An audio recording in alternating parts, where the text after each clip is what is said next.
Good morning! Hi there, hello, welcome to the stream. Today we're gonna get some more stuff done. We're gonna get working, we're gonna make some YouTube content. Hi everybody, welcome. How are you guys doing? It's a wonderful morning. Again, we're back at the grind.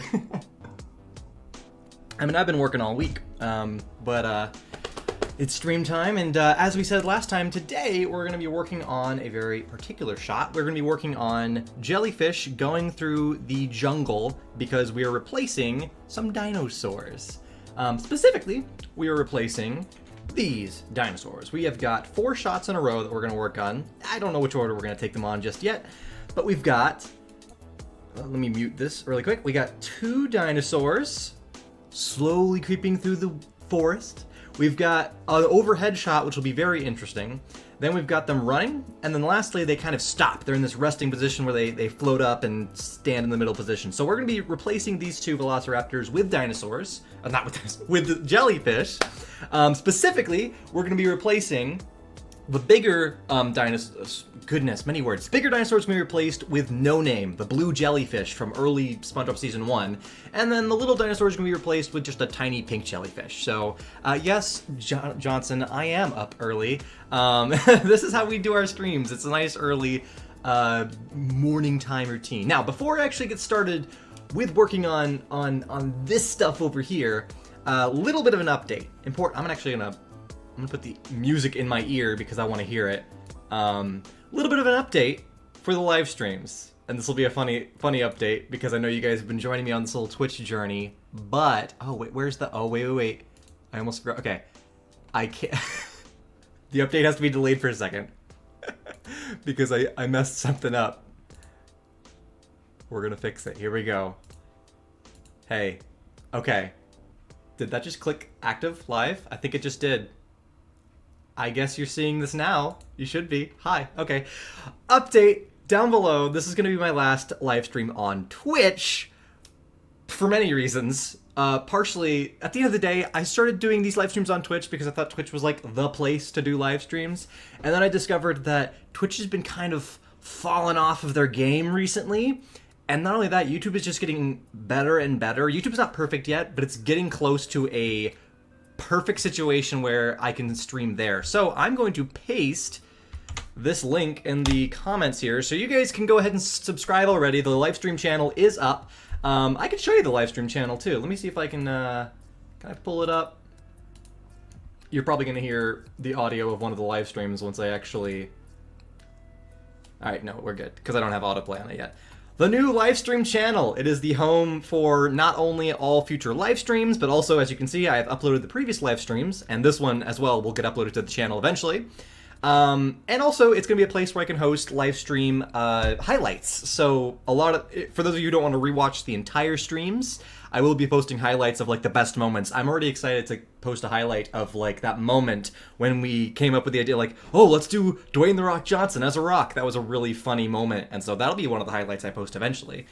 So yes, that is one of the new channels. We actually are working on a couple of new channels for the J Chase brand going forward this year, but this is our first one just because streaming has been a very not too crazy of an effort to get started. Like there's other channels that will require more effort before we're ready to properly start them. But this one, I'm ready. We're going to start it here.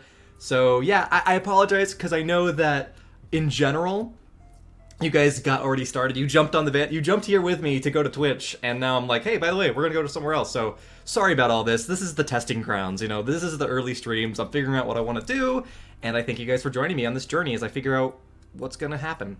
SpongeFan, it's going to be both.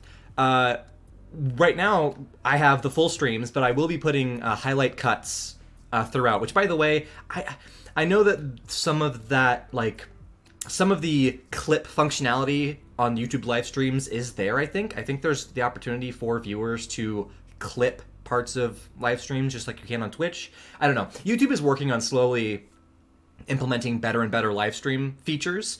But as of right now, at the minimum, I think that since I'm already a brand new streamer, basically, I'd rather build up my audience on YouTube since a lot of people already follow me on YouTube, right? My whole channel is YouTube. So I found a lot of people in the community section, in the community posts, they were like saying, oh, I can't go because I don't have a Twitch account, and they can't, and some of my fans can't get a Twitch account because of the whole age restriction thing. So, yeah, YouTube channel, YouTube streaming channel, that's it. So yeah, we're gonna have both highlights, not a lot of highlights. I'll get like a middle ground of highlights. I have, I could show you how many highlights I already have. Like, I listened back through all the previous streams, and as you can see, everything that's highlighted dark blue in here is something that I thought was a highlight. So we have like 6 highlights from the first stream because you guys had a lot of really good questions. And then in the second stream, I only have, I think, maybe 4 highlights. And I think they're all related to each other. I think they're all basically one highlight that needs to be edited together. Because it all has to do with how bad I was at painting that metal. And I think that was a funny moment. And then lastly, the gaming stream, which I think actually we might only have 1 true highlight from it. Other than that, the highlights that I have here are actually going to be edited together for a gaming channel at some point. So that's going to be the interesting part, is kind of choosing between highlights and choosing between content that goes to the gaming channel, which I guess I could just overlap that. But again, the gaming channel is down the line. Haven't really started that properly yet. But yeah, so that's kind of it. That's the full update. We aren't streaming live to that channel right now, but the very next live stream that I do, which we don't have scheduled, but the next live stream I do will be on that one, on the YouTube channel, and also every live stream after that will be on that YouTube channel. So yes, welcome to the stream. I think it's time for us to get started and to do some stuff. So we're going to be jumping back into the files we prepared previously. We've got the old style. Let's see if we can find it. Kelp Forest. Here we go. I really dislike this one song. We're just gonna skip past it. There we go. All right. So we've got the Kelp Forest. We're going to be using this. We're going to have to paint a little bit more because the trees are good and we can overlap a lot of trees. But one thing that is important about Kelp Forest backgrounds is that behind the trees, you've got just this general like green gradient. So we're going to have to make a quick green gradient. The sand is actually something I haven't prepared yet. Might not do that this stream. Might do everything but the sand. Yeah, and yeah, the channel is growing. It's going great. Have you guys seen the craziness with the Rehydrated movie? That's been a wild. It got like removed by Paramount, then they got it back, then it got marked as made for kids, then it got removed again, then they got it back, and then they got the made for kids taken off of it. Like, and they're about to be at 1 million views. The Rehydrated movie. So it's been a crazy journey for that video there. Yeah, crazy stuff. Yeah, it got taken off twice, which is wild. All right, so I think it's time to get started. I gotta pick which shot we're gonna start with. I'm actually tempted to do this overhead shot first, just because it's cool, and I like the cool. Because outside of that, this is very simple. If anything, this one might be slightly harder than the running, because my lovely wife actually pre-prepared some jellyfish animation. But I think the pacing of it, granted, we can change the pacing. Yeah, so this is all we have prepared. We will probably still need to make some of our own custom stuff, and I'll have to color change it to be blue. This will be the last Twitch stream, yes. I am tempted, let me know what you think of this. I was tempted for the first few, this might just be more confusing now that I'm starting to say it out loud, but like for the first few streams that I do on YouTube, I can actually stream it to both YouTube and Twitch, just like multi-stream it at the same time, just to kind of transition over for a while.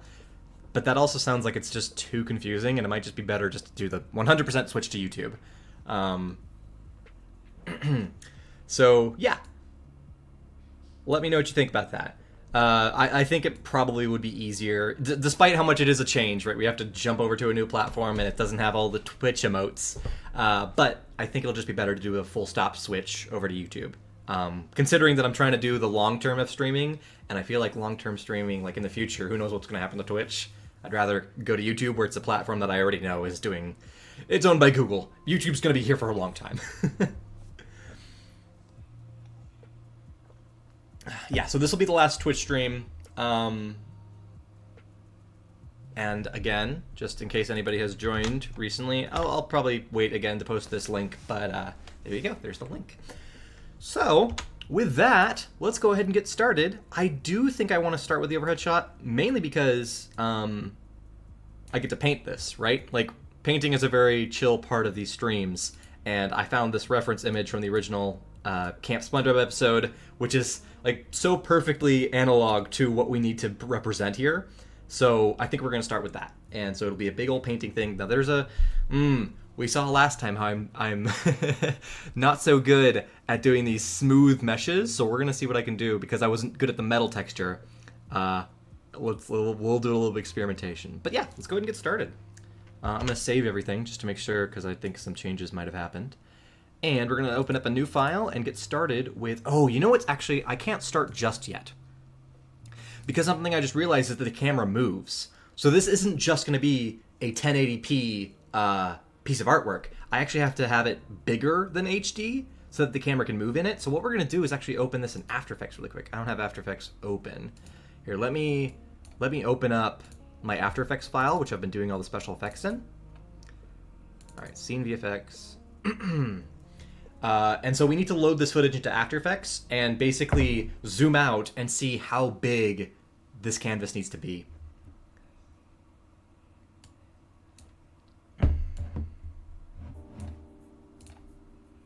All right, bring this down here.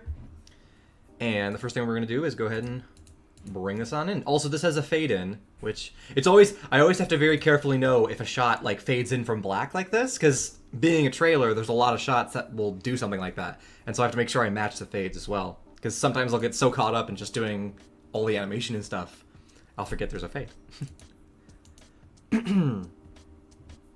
You have a tip for the textures? Yeah, okay, please. You are the Photoshop wizard. Please let me know if what you got for making good smooth textures like that.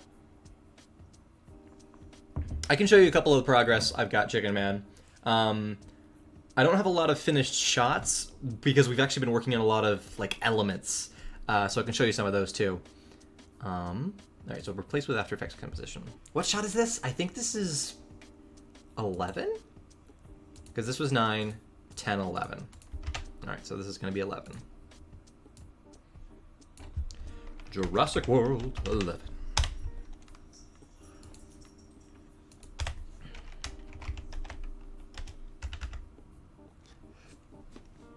The mixer brush. I've never used the mixer brush before, and today might be that day. All right, so actually the first thing I'm gonna do, just so I don't forget it later, is we're gonna go ahead and animate this fade in. So I'm just gonna bring in a new fully black piece of footage and turn it off for now, figure out where, okay. So it looks like it should be full opacity here. And then it looks like it fully disappears. And this is just by eye, like I'm looking at the white part of the snow and trying to figure out when it stops becoming brighter, which looks like it's this frame here. So that is when we should have the black completely invisible. And now, if we turn off our footage, we have the fade in. All right, so that's done. Now I won't forget about it later. I'll actually turn it off for now. And we're gonna go ahead and make this bigger than 1080 just because I don't even know how big it needs to be. Let's go with 3,000 pixels by 3,000 pixels, and we'll go from there. All right, so this is how, I need to be wider more than it is tall. Let's change this a little bit.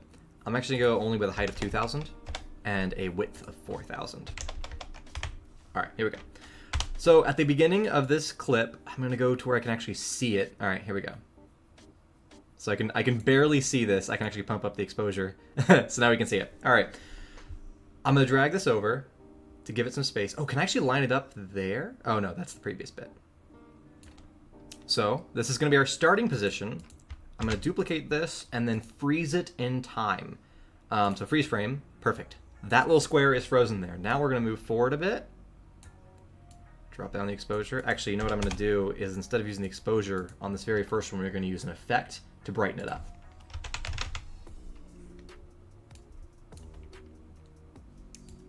This feels partially like I'm giving tutorials, but it's also like not, because I don't know what I'm doing. It's more exploratory tutorial, right? Like we're just figuring it out. All right, there we go. So this is now a little bit farther up.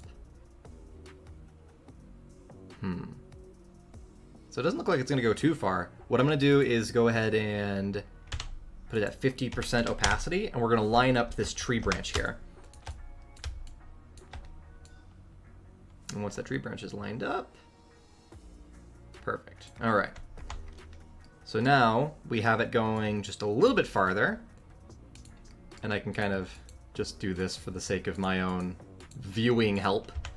We're gonna remove the section that we kind of, we'll let it blend in, and this is only for reference. But there we go. So now we're starting to build a bigger stitching of a background here. I'm gonna duplicate this one more time, freeze frame it there, and we're gonna go to the end of the clip, where we should be the furthest that we ever get on this background image. So, I need to get my cup out of the way. Alright, so go to the end of the clip, and now let's line up whatever we have visible. I guess we'll line up this little bush and twig thing here.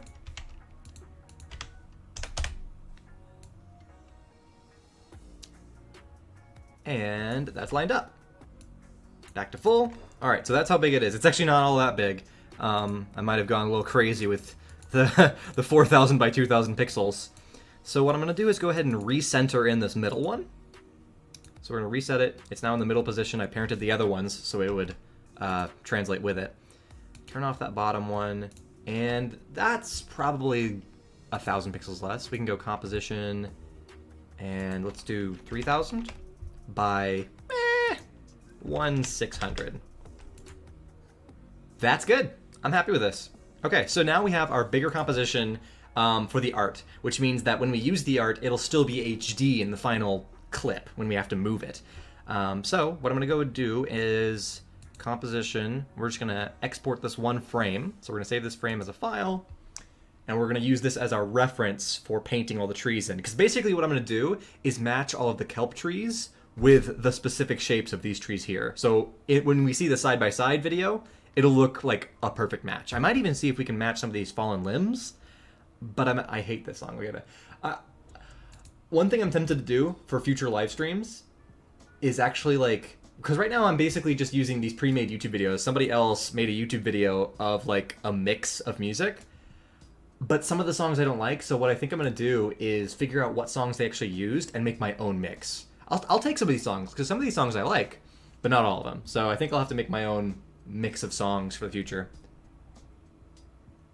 You're building Bikini Bottom in Minecraft. Fun, fun. So I'll tell you one thing. After we're done with streaming Battle for Bikini Bottom, I think the next thing I want to do is a Minecraft VR stream. So I'll be in VR Minecraft in hardcore mode. So only one life to live. And I'll be building Bikini Bottom. That's my idea. So building Bikini Bottom in hardcore Minecraft, which I feel like is going to be a crazy challenge, and eventually will make for a really good gaming channel video. But I found out that there are these mods that you can have, or they're basically applications to let you see live stream chats in VR. So basically, as I'm in a VR game, the live stream chat is attached to the right controller. So I just have to like look at my hand, and then I can see you guys actually chatting to me, even though I'm in a full VR headset. So really excited for that, to be able to do live streams in VR and not have to take off the headset just to read chat. Like I can basically check it at any point. It's gonna be fun. So I'm excited for that. But again, that's after we're done with Battle for Bikini Bottom. Okay. We're gonna save this as a PNG because I like PNGs. And perfect. Uh-oh. Hey, there's some YouTube icons. Some half-edited icons. Who knows what those are for? You just got a little spoiler. All right, you know what? You guys, we don't have a lot of people who actually check out the stream, so this is you guys get to have all the secrets. I'm gonna show you the final versions. Here are some of the future profile pictures for some accounts. As you can see, I only made a logo for JChase Streams, and I actually made an edited version of the JChase Films logo with no films word, so I can replace it later. But here's the streams. Here's JChase Films, and we have JChase Games. It's not out yet. JChase Games doesn't have, like, it's not an actual channel yet. And then JChase Memes will be another channel. So you guys get a little bit of a sneak peek there by accident, just because that was the last thing that was open. So there you go. Unintentional little sneak peeks. You guys get all the sneak peeks. Maybe that should be a YouTube short. I feel like I gotta entice people to come and join the streams, and if they know that we have secrets here, secrets are big. That's a big enticing. Okay, where am I going with this file? I think I know where I want to put it. Let's go into videos, projects, and then we're gonna go, I have this like folder just of my work that I'm gonna be doing today. So we're gonna use this as, well, Jurassic World 11 reference.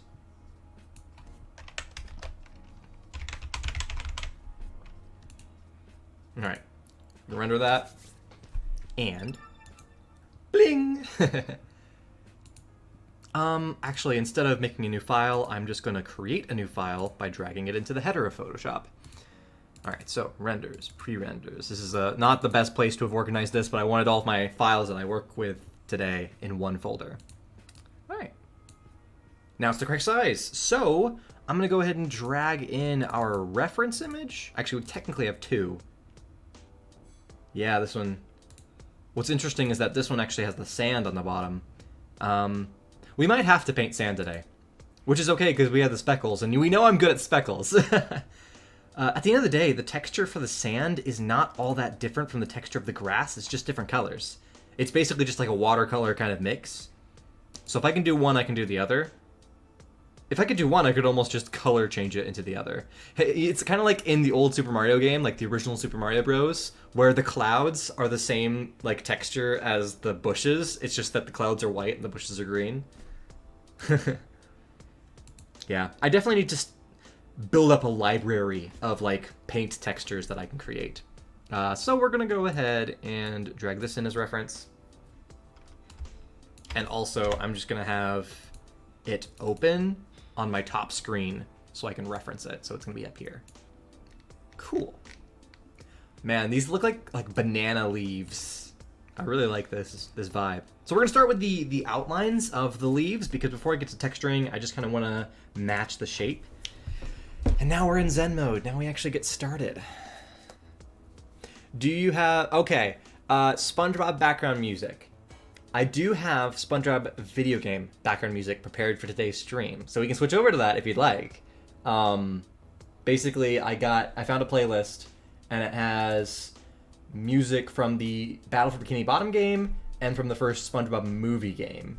And that looks like that's all that's in this playlist, but that'd be good. And since it's gaming music, I shouldn't have any issues with it on Twitch or YouTube.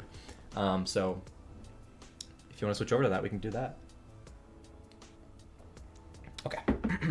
So I'm going to quickly just kind of take a practice run to see how these... Because again, my biggest goal with these videos is to match the art style of the original show. So I kind of want to see what this feels like just to draw. We're going to go with this little patch here. And my brush size doesn't really matter. This is just a practice. Okay. I mean, yeah, this is kind of just a zigzaggy... It's actually very easy to do. There's a couple of rounded bits.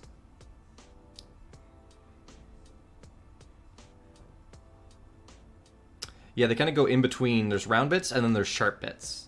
Oh, but this half... It's interesting that this top half has a lot more sharp and this bottom half has a lot more round. I don't know if I need to intentionally like replicate that to a T. Okay. Cool beans. Wow. On its own, that looks just like a really bad drawing of Greenland. Okay. Cool. Reference done. Then I think at that point, I'm going to turn this reference off. I have it on my top screen so I can look at it. And, okay, we're going to switch to the SpongeBob music. Let's do it. We're gonna fade out. I'm like a DJ. We'll fade out of this. Oh, that was a really quick fade out. Didn't really feel like a fade out at all. And then... Let's go ahead and start off with, I think I have to. We're going to start with Kelp Forest, and it looks like Kelp Cave will play right after that. All right, we're drawing Kelp Forest again. We're back. This is a throwback to our first stream here. All right. Let's go ahead. Oh, let me get a slightly bigger brush, I think. I think because now we're at this new size. Granted, we're going to zoom in on it a little bit in the final product. All right. Ooh, I don't like how round that is. Here, I gotta not have any rounded bits.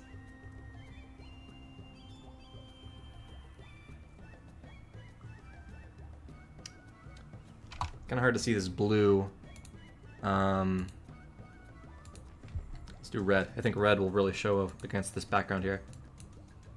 Oh, it's also not even that bright. All right, here we go. There we go.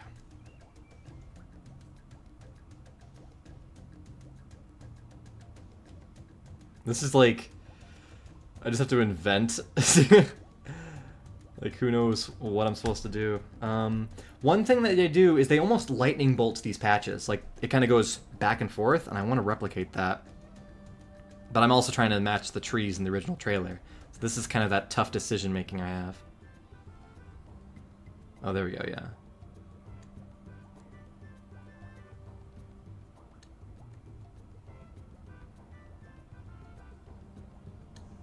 Okay. Oh, that's starting to look good. I feel like I want to revise this patch down here. We'll get to that, though. Alright, this middle patch is the most important because it's going to be on camera the longest. So as we move towards that, we'll focus on that. Just gonna...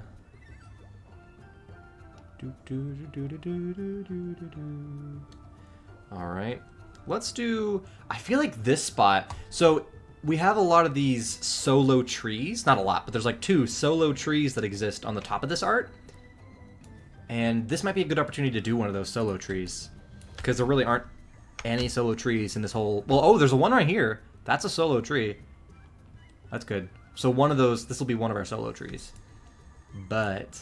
Yeah, so we won't... Oh yeah, there's one here. Okay, we actually... It gives us... So we have a solo tree right here, and a solo tree right here. So we don't have to worry about falsely making solo trees.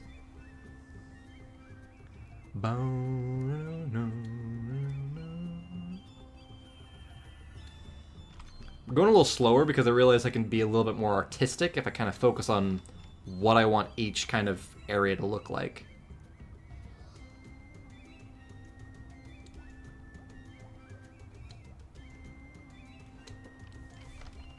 That's looking good. I feel like I'm almost doing a zebra pattern. I don't think I will change it to winter colors. I think we are going to have some winter scenes, because the majority of this trailer is winter, so we are going to have some snowy Bikini Bottom stuff, but I think I'm going to keep Kelp Forest looking like it did in the original show, just so it's maybe more recognizable. But I don't know, what do you think? I mean, I guess I could do it snowy. There's no harm in that, because I haven't done the sand. I just don't want to make the trees snowy. I have no idea how I would interpret basically jungle trees covered in snow. That's a very funny vibe. Okay. I'm not sold on this patch either. In fact, I'm just going to restart it.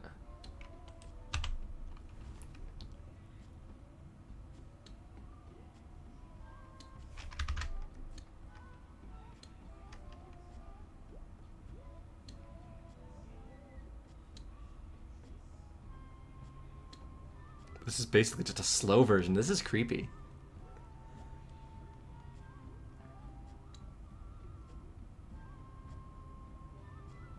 Alright. This is very Bob Ross. I'm painting happy little trees. Can't get more Bob Ross than that. Okay, yeah. This is so creepy. It's just... Okay, also I'm going to put this on shuffle so that we go in between Battle for Bikini Bottom music and the movie game music.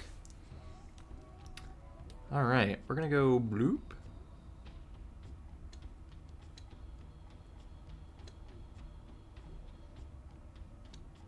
I like that. That's fun.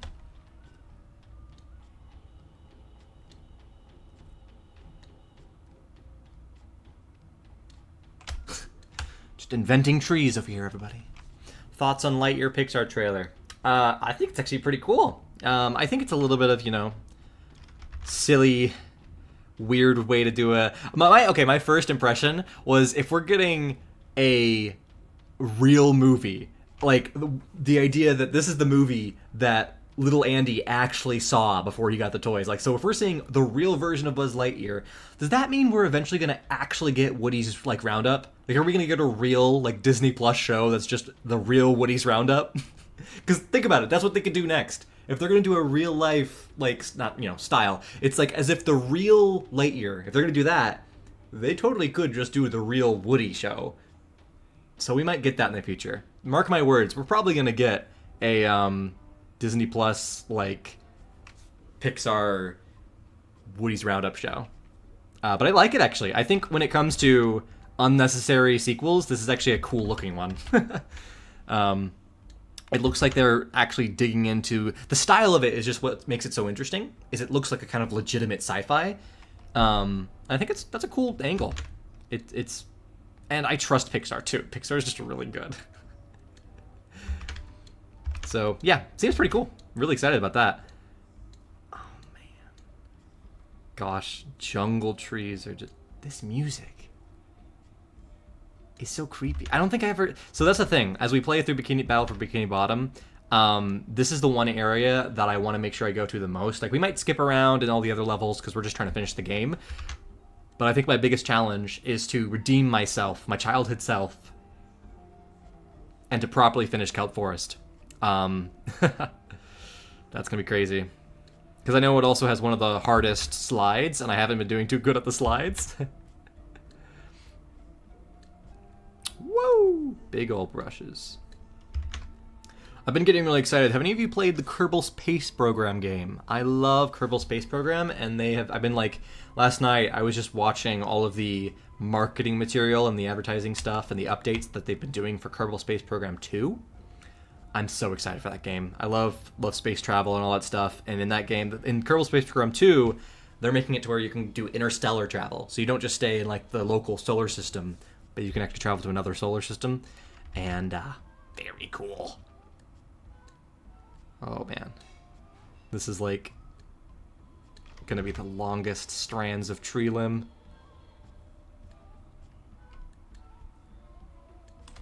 All right, there we go. I have to make sure I don't ignore the corners here because the camera will pass in a straight line over here, so I do need to have stuff in this empty zone. So I kind of have to invent that because I didn't take very careful looks. But this will be visible for such a short amount of time, I can just invent it.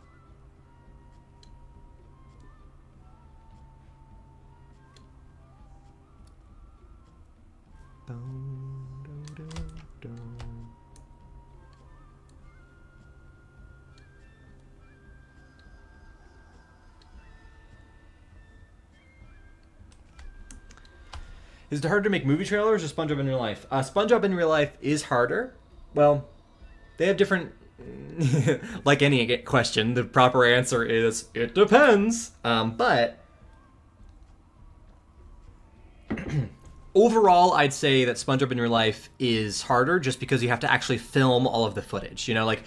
And also, not only that, but we also have to come up with everything on our own, right? So the script is made by us, the storyboard, like, we are planning everything for full entertainment value. When, for the movie trailers, yeah, we get to have the fun of figuring out how to do the character replacements and what each environment is going to be. Like, we have a lot of choices to still make creatively, but it's not the same when it comes to, like, it's so much easier to just say, oh yeah, let's make a parody of this. Like, it already exists, right? They already made a good trailer. Like, when we're making these trailers over, when we're making the trailers, they have all of the everything. They have great music, they've got great pacing, really cool moments of the movie. And so, wow, we got into the SpongeBob movie game music. But yeah, so love making the trailers. They definitely are mentally a bit of a break because it's easier to make parody content than it is to make just everything from scratch. I like how this part of the tree, like, nearly looked like the normal, like, squiggly pattern anyways.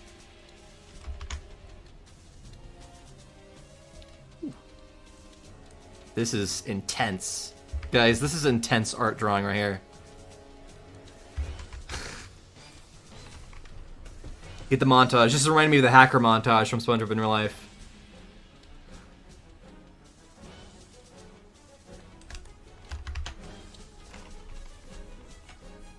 SpongeBob's address? It's on Conch Street. I don't know the number.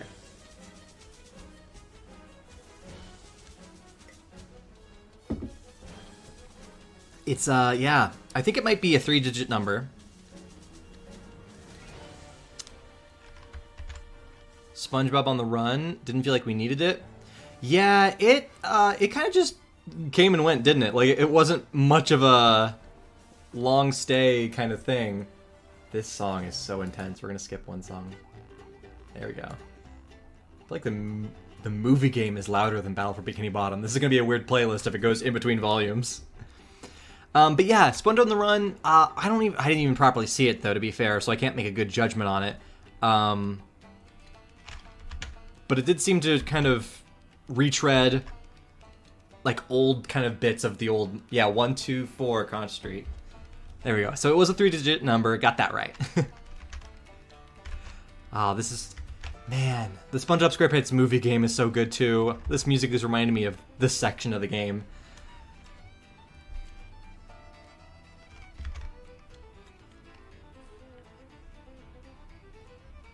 Yeah.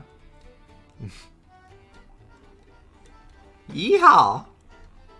Oh, this is good stuff.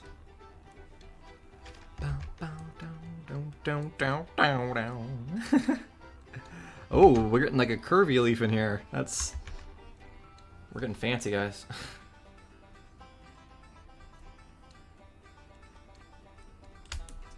Man, this is such a long line. This is hilarious because, I mean, obviously this is, a CGI movie. So they carefully placed every tree that they wanted to place here, but it's funny how they did it in such a way that matches like this. This artistic style of just being, little spaces in a block of like tree. They represented that. Like this matches 1-to-1 and I love it.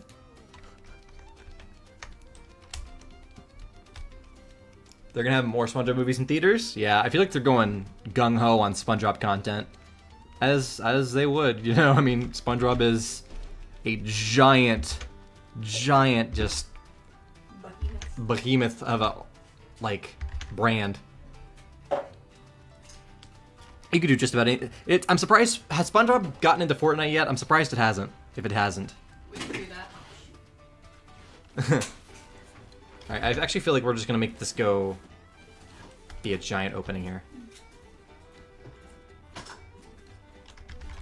Our pancakes were really good. Hey, you like the pancakes? It was good? That's awesome. Very happy.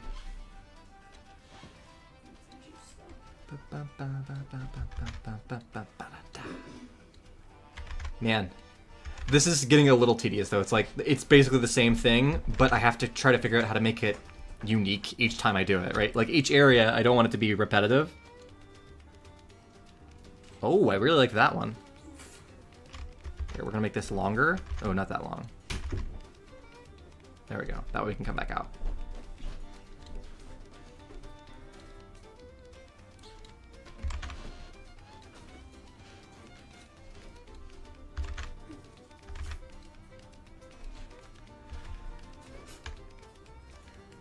I'm out of water there.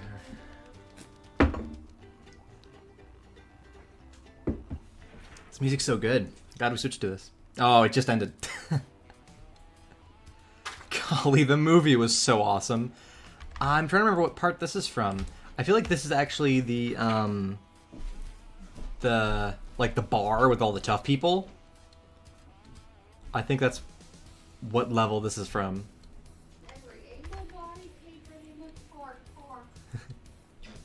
Which, by the way, this is something a couple streams ago we talked about the Sonic movie. And something I didn't actually express about the Sonic movie is that I think I like it so much. And I think why I thought it was such a good family movie in my mind is because I think it actually hits a lot of the same beats as the original SpongeBob movie. I mean, it doesn't entirely. It has a lot of uniqueness to it. But just the vibe of these, pretty much innocent characters getting in a mess, having a big villain who's taking over everything, and then as they're on the road, on the run, eventually they make it to a tough guy tavern where they are funny by comparison because they're so, childish in comparison. And then they somehow get out of the bar scotch-free and all the, tough guys have their bikes knocked over. It's the funny thing. I feel like the Sonic movie has a lot of the same story beats as the original SpongeBob movie. But that's not a bad thing. I think it's just that those are really good family movie beats. I feel like every good family movie should have a scene where these innocent main characters are in a situation with a bunch of tough guys. I think that's one of the funniest character dynamics. I think I copied that myself when I think about it. The SpongeBob episode 5 and 6, you've got the security guards. And that in a way is that oh, silly cartoon characters, and then serious human security guards. And I think I just love that. And that just might be my brain kind of thing. I just really like that combo of showing your main protagonists against something that in real life is like scary.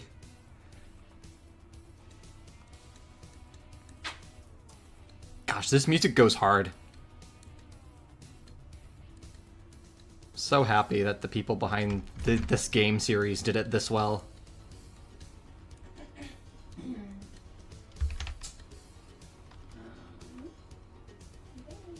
You like when the tough guys are actually really kind and nice. Yeah, that's also a good twist as well.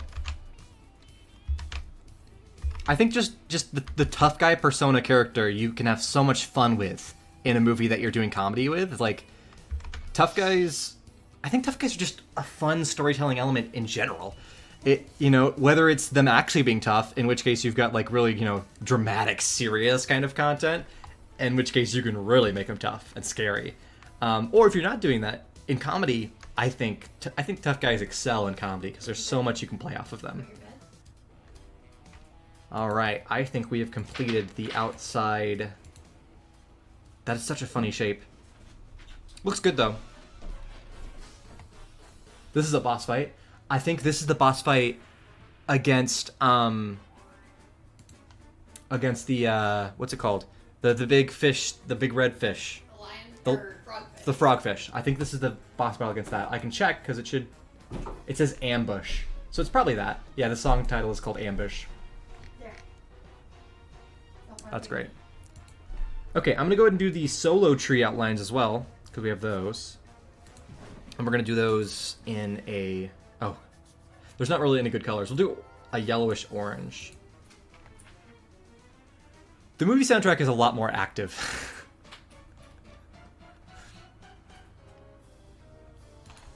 Okay. Now, these are gonna be slightly different trees. Because now I'm actually doing like a... I mean, honestly, I could just kind of scale this up and... Oh my!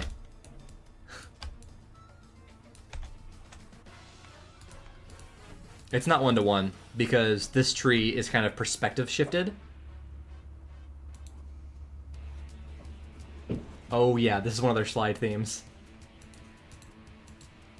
I love that the Spongebob games have all the slide, like, bits. Here, we're gonna actually keep this open. I think this is one of the later slide bits, if not just the one in general. Oh yeah, this is just called slide.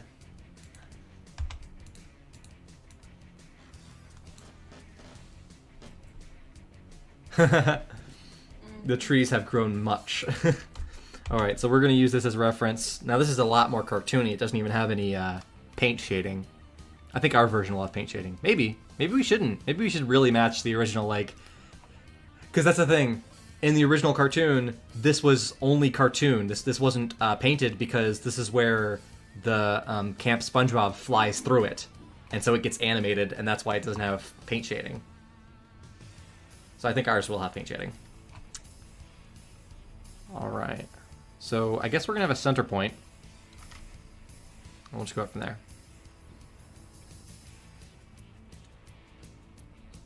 Here we go.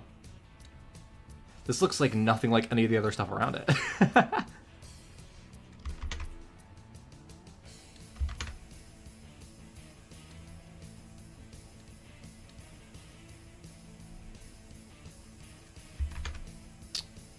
Man, it's hard to figure out where these lines are gonna go. Gosh, man, the movie game was so good. Alright.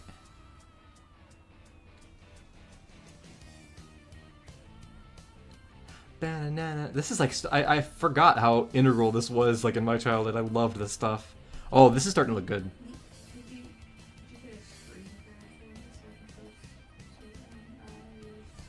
Yeah. I was actually thinking of not... I don't want to, like, advertise the Twitch anymore. Okay, because... Fine. Yeah, so I'm not going to advertise the stream just because... Oh, Chicken Man agrees with me. A YouTube story I could do. That's what I said! Sorry. Okay, I didn't want to make a community post because I don't want to be spammy with the community post when there might be people who don't even care about the... we can do a YouTube story. So, can you make a picture as a YouTube story? Okay. Then... Now, YouTube story, is that vertical or does it matter? It's the same as an Instagram story. Okay. Then, what I'm going to do is... Just give me a screen grab of the thing and I'll do it. Okay. You could actually just go on your phone, open Twitch, and then like screenshot the whole thing. Well, I thought it would be better from my computer because if I screenshot it on Twitch, then it makes it a lot smaller when it's rotated. I tried to do that last time. Sure. I just don't have a big version myself. Yours is bigger than mine. Okay. Sure thing, then.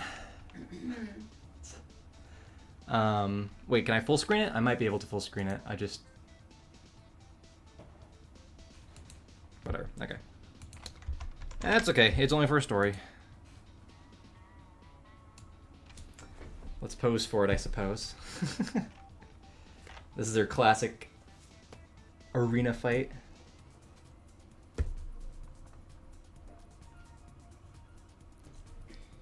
Wait, let's see. Where do I look? I'll look this way. I need to make sure I have this. Okay, here we go. I think I got it.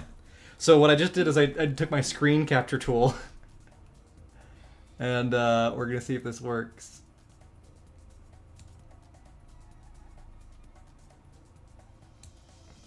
All right, cool. Saving that, and then we can get back to work. I wanna go.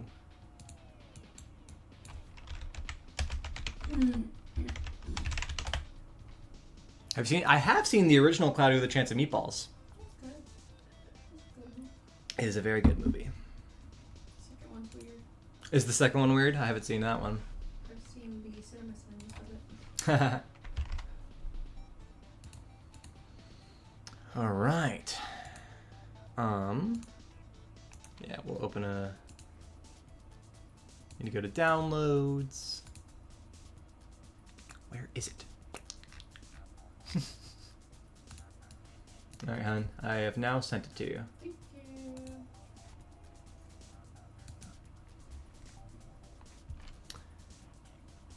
Yeah. Shrek is really good. That's DreamWorks, isn't it? Shrek is DreamWorks. Yes, very, very good. I love Shrek. Hey now. Hey, now you're an all-star. Oh, can't sing on Twitch. It's okay, it won't register. Yours is singing. Oh, wow. There has to be someone here to mess with you. I don't think sisters here anymore. Yeah. Oh, that was a good leaf. There we go. I don't know what to do with this middle one here. I might just go... Oh, you know what? We can go around. There we go. I like this. This is very, like, banana tree style.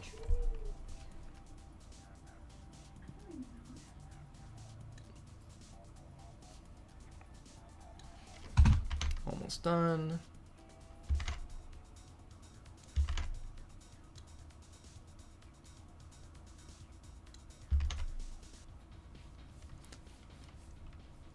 All right.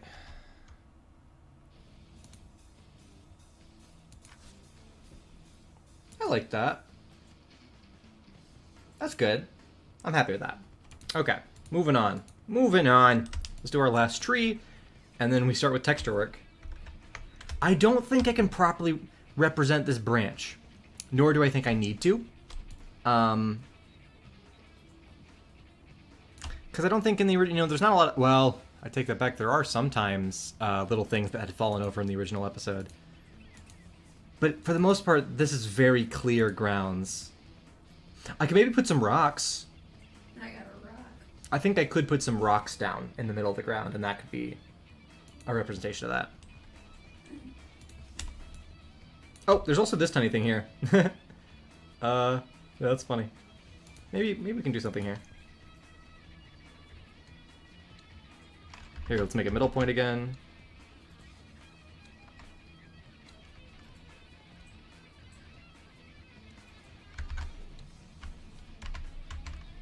What is this? Is this the final boss fight? This is like crazy.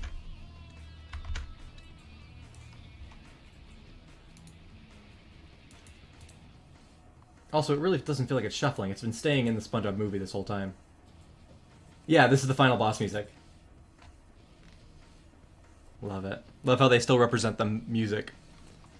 No, I think I'm just joking about the whole not singing on Twitch. It's just that not using proper music, like real songs, on Twitch. That's another reason why moving off of Twitch and onto YouTube will be nice. Because especially while I'm not worried about really like getting monetized or anything, I can have pretty much any music I want, really. And the only thing that'll happen is the video can't be monetized, but it's like, whatever. So what? Yeah, so what? Can't even do that till I have 1,000 subscribers anyway, so it's fine. Alright, this tiny one is actually giving me trouble just in figuring out that center part, but I think we're good with that. We'll leave that there. Last tree, here we go!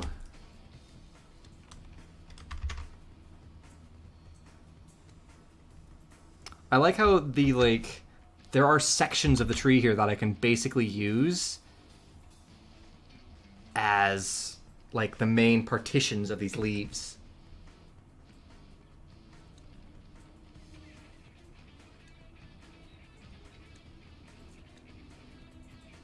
Yeah.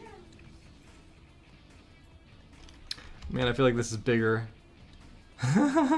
Compared to all the others. Oh gosh, that's too big. It just doesn't look like it fits in. I realize that now. Yeah, I made the leaves a lot bigger on this side and a lot smaller on this side. So it looks like for this area, one tree won't cut it, and I'm just going to have to make a patch.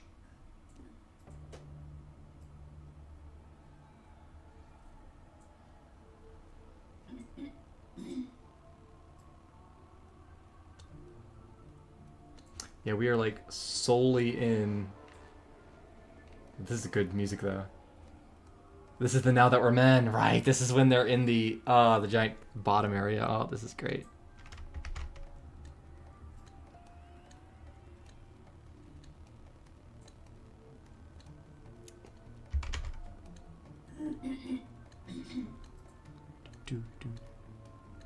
Paint in happy trees. Here we are. All right. I think he... oh, I might have been missing some stuff. Oh, gosh. I put the cup on the wrong side.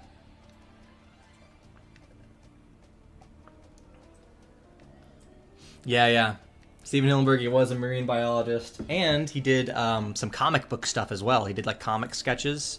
And some of those comics did end up becoming parts of, like, Bikini Bottom lore, basically.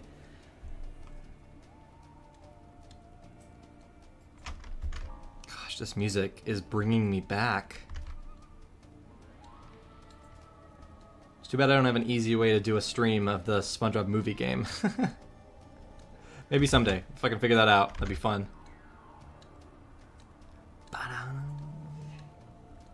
This is also very atmospheric, and it's kind of hard to keep jiving to it. Like I feel like I'm slowing down. All right, well, there we go.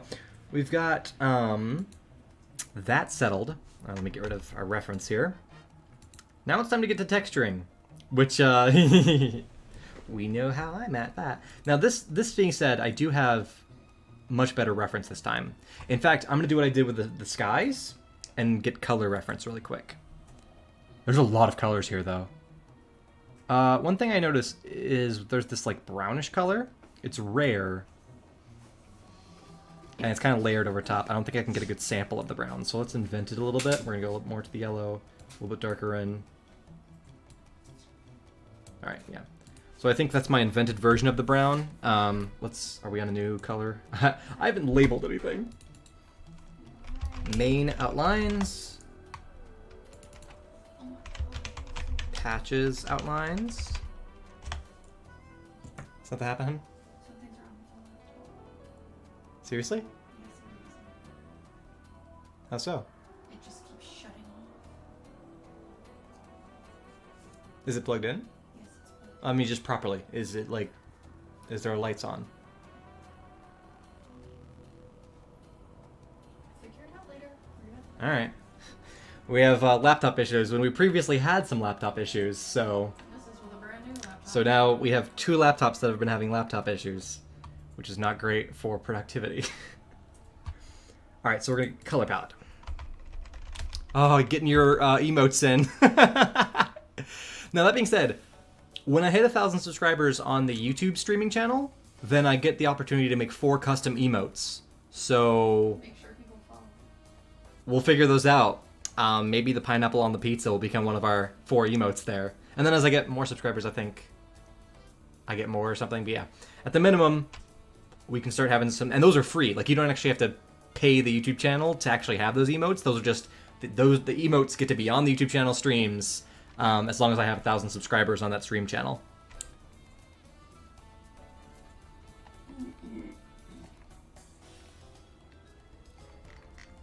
Okay, I'm tired of the movie game. I feel like it's too action-packed for me here.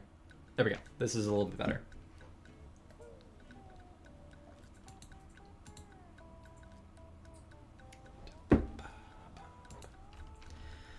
Color pal, color pie.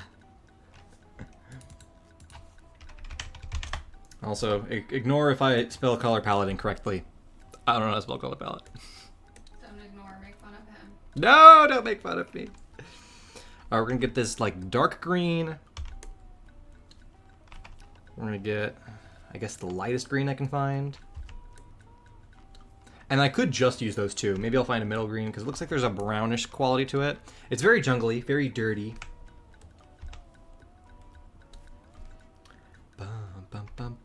Oh, and then we have the down. Meh.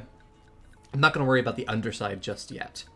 But I suppose this darkest green will also be our outline color. So let's go ahead and get a color, change our color overlay so that these trees have the proper outline. Oh, maybe not yet. I'm gonna leave them these vibrant colors just so I can actually see them still. Last thing we're gonna do is give this an outline so I can keep it separate from everything else. Would you guys enjoy the Battle for Bikini Bottom stream? That was fun. Oh, getting your pineapples on pizzas out.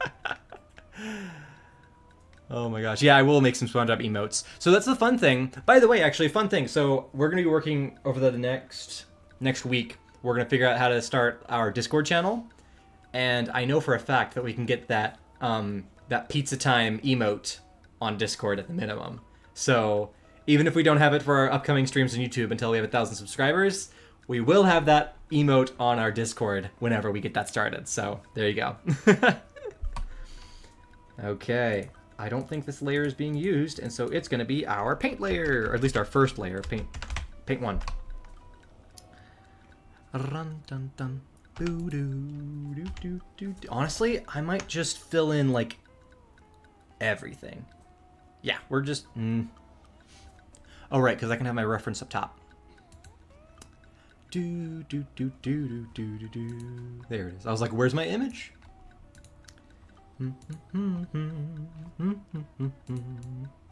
This music is very earworm. It's very stick in your head kind of music. All right, there's our darkest bits. And now we just start. I'm going to use a soft brush because it needs to be. And we're going to experiment. We're just going to keep trying stuff until it works. I'm going to pick this middle-ish color. Here we go. Actually, you know what? We're going to start with this, and I'm going to go to full opacity and just experiment with this a little bit. Oof, I feel like it needs to be even bigger. I'm not sure. Oh, that's a good size. But I feel like, I don't know if I like how it's getting like smaller when I remove the pressure.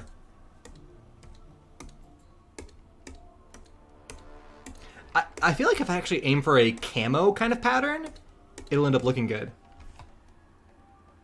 So wait.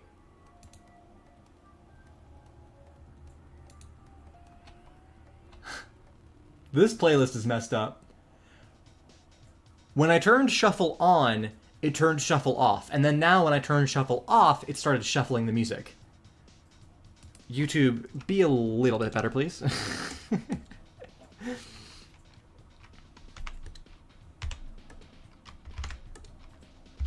Actually gonna go half transparency here. What should I make next in my Bikini Bottom Minecraft world? What have you made so far?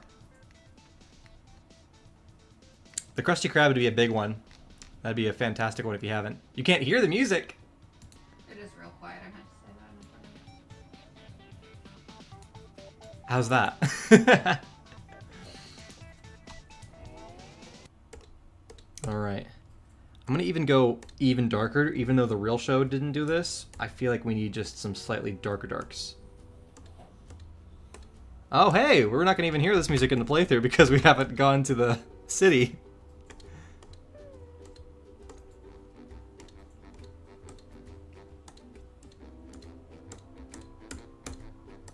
Okay.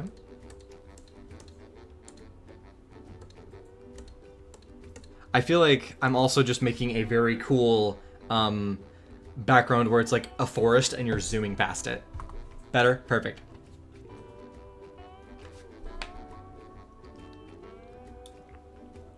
Okay. Let's go ahead and pick this highlight color. Actually, we're going to pick this like... Oh, I forgot we're going to have to incorporate the browns. We'll do that in a bit. I need it even softer, which I feel like is only possible if I go even bigger with the brush. And we'll go with a lower opacity. Can I turn off this feature? Yeah, there we go.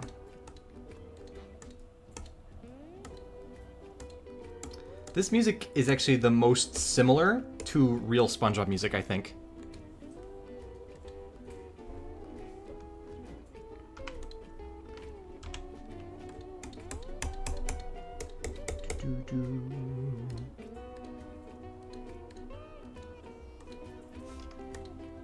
Oh, didn't mean to bring in that. Okay, we're gonna turn off the color palette for a second so I can see back here. Now this is actually gonna be very... I realize I'm doing so much stuff that's gonna be off of the visible zone because like we're only gonna be zoomed in on little portions of this.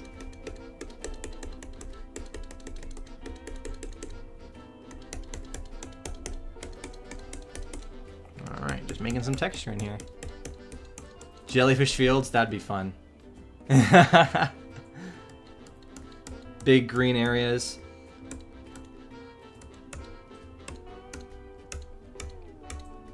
I'm looking forward to doing the Minecraft stream, but it's also going to be quite the challenge because I do want it to be challenging, and I'm going to be doing it in hardcore mode, which means I'm having to do all the survival stuff to actually get all the materials, and that's going to be interesting.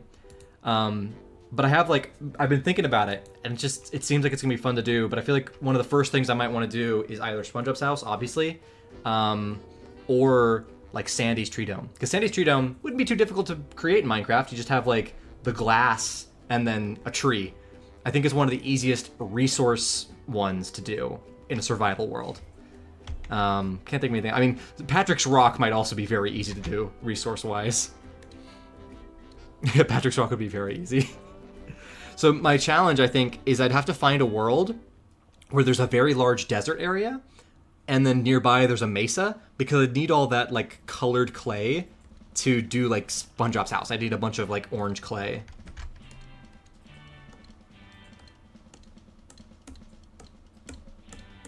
So, yeah. I'm excited for the prospect of doing that chat. Oh, gosh. The brush I didn't like was the one that was the first I did. I feel like it's going to be a really fun challenge to do hardcore mode with you guys live stream. And I got the chat so you guys can give me, like, help and advice and ideas.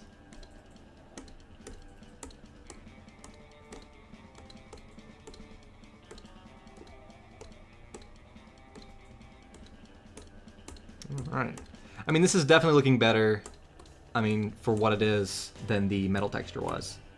And that's good. Let's see, what time is it? Okay. I want to get done with this soon so that we can animate this shot.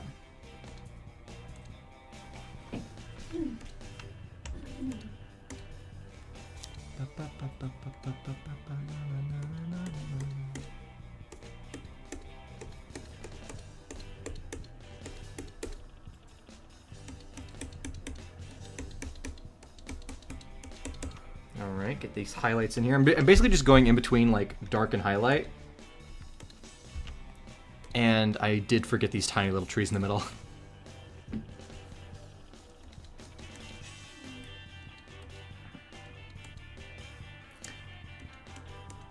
Alright.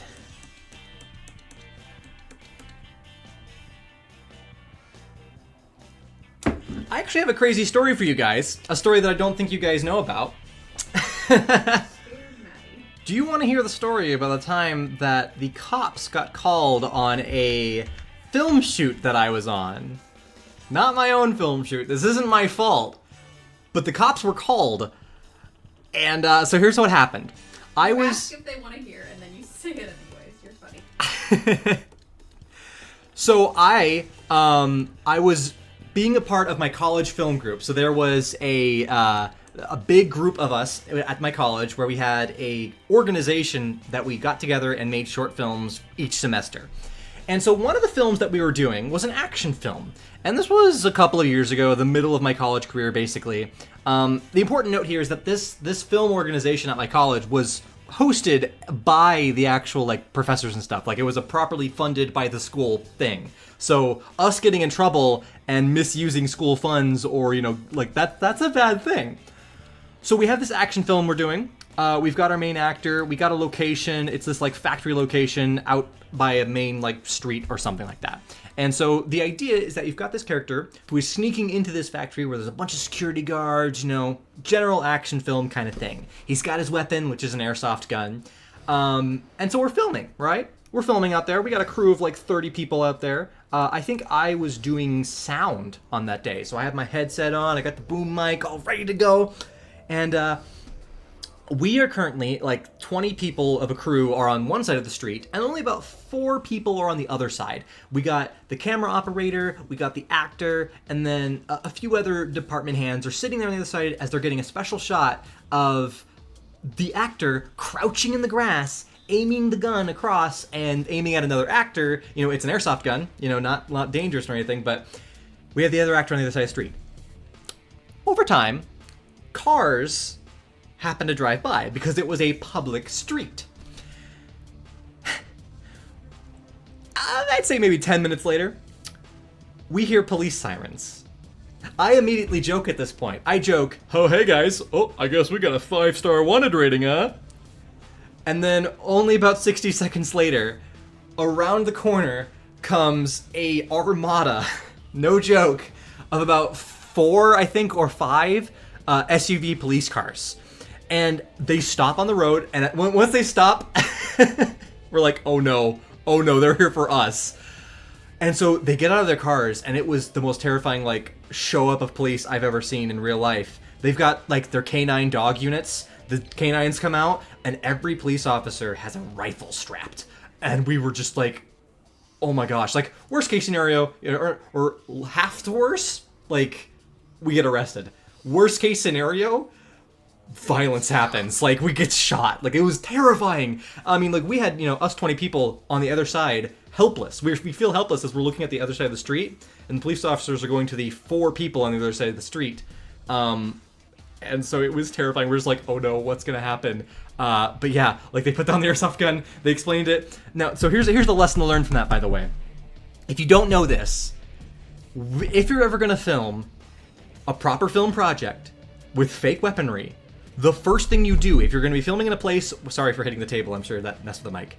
The first thing you do, if you're going to be in a place where people in the public can see you, is you need to call ahead to the police department, not 911. Don't call 911, it's not an emergency. You call the local number to the police department and let them know that you're filming with props. Because otherwise, they have no forewarning, and when somebody calls and says, hey, there's people on this specific street with guns, they're going to show up with the full military regalia. It's like, yeah, it was terrifying and a big lesson to learn, and we got a lot of professors really upset at us. That was a crazy, crazy event. And it's funny because I was the first one there who was like, hey, wait, did we not tell the police department? Because I remember learning that. Before college, I had watched channels like Film Riot and stuff like that. I knew all the filmmaking stuff even before going to college, and so I remember hearing that at least once or twice, that you're supposed to do that. But no one did. Crazy. It was crazy. Oh my gosh. And everybody around there, because that was like the entire film guild, you know, so that's a story that they all have with them. And hopefully was a valuable learning experience. No one got hurt, thankfully. We don't have it recorded, no. I bet you we actually technically might have some footage somewhere. It wasn't my project, but I bet you, I mean, they were filming when it happened. So I don't know if they stopped the recording button when the police actually arrived. I was on the other side of the street. Like, I was the extended audio team. They only used, like, the audio team was a 2-person team, and so I wasn't being used at that time. I was across the street. But I do remember, so, like, they stopped on the other side of the street. They were talking to, you know, the director, the camera operator, and the actor. And then like half of the police officers left that side of the street and came towards us. And so we're like, yeah, we're like these 20 students sitting there just waiting, because we have to just stand there as we have these police officers walking towards us. It was very intimidating. Oh, and like me and one other guy basically like walked up, like it was basically that situation where you've got a group of people and everybody takes a step back except for the 2 people. Like that was us. We had me and the other guy were like sitting there in front of everybody else, and we were the spokespersons for our group. We're like, hi, yeah, we're student filmmakers. Sorry. Sorry. Apparently they had gotten like multiple calls because we had like 10 different people drive by us while we were filming. So, yeah. The final product actually never got released. That's the crazy thing. Most of the student films that we made for the Film Guild did eventually get released, but like that specific project, and I think it's part of the fact that that entire drama happened. I think that like was basically a cursed project, basically. Most of it went well, but there was tiny things like that where it was just like, I don't think it ever got finished in the edit. Which is a shame, because on the, like, it was actually one of, obviously that's a very memorable moment, but even outside of that, it was a very memorable film shoot. Like, it was very well done professionally outside of that. Outside of that. Except for the most important thing. Except for the most important thing, it was, like, a very educational film shoot. And I know every time I'm saying this stuff, it is very ironic that I'm saying that, relative to the story I just told. But yeah, like, it was a good film shoot education-wise, but nothing happened of that project. It just kind of withered away. Good experience, though. Good experience. It was a very silly action film, too, because it was very, like, inspired by, in certain respects, like, Team Fortress 2 animations and stuff like that. So the characters were very outlandish. It was a very kind of silly action film. A lot of, you know, one-liner comedy bits. There was a main character who had just a fake mustache. I think that was a prominent part of his character. Like, his whole character concept was just fake mustache. Okay. I'm loving this pattern currently. I feel like I could improve it a little bit. But I think as a whole, I've done a very proud job at making this kind of pattern. Hey John, welcome to the stream. It's been a while, so I'm going to post this into the chat again. This will be our last live stream on Twitch. For future live streams, we're going to be posting, we're not just posting, we're going to be streaming on the JJ Streams channel. But also, I will be posting highlights from all streams on that channel as well. So yeah. Just letting you know that this will be our last Twitch stream, but we are still streaming. We're going to be in the future. Just not next week. Next week is actually, we have finally a vacation. We haven't vacationed in forever. And so the last 4 days of next week, we're going to be at the beach. And in the first days, we're going to be somewhere else. Mainly home. But, but yeah, so fun stuff. Good stuff. You subscribed? Thank you. Thank you so much. Hey, it's getting started. We know that it has succeeded once it gets more subscribers than we have followers on the Twitch right now. That's our issue, right? I think we have over 50 on Twitch. I'm like, man, I wish I just started with the YouTube channel first, because now we have to restart that progress. But it'll happen. It'll be all good. We'll get there.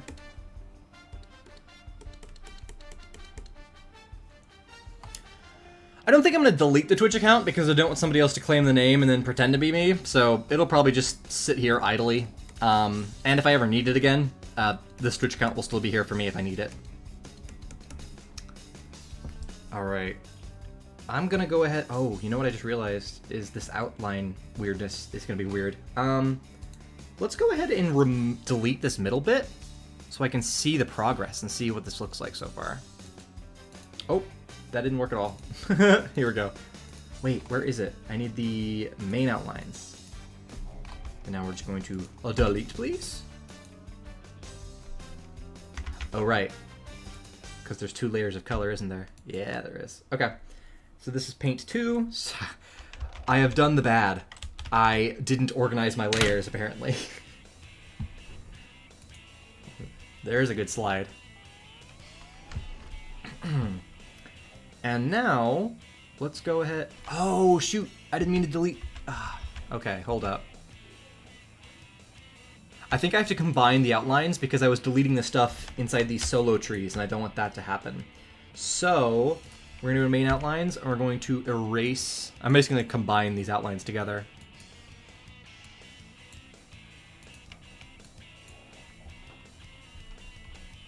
You did your first hand-drawn painting in Photoshop? That's fun.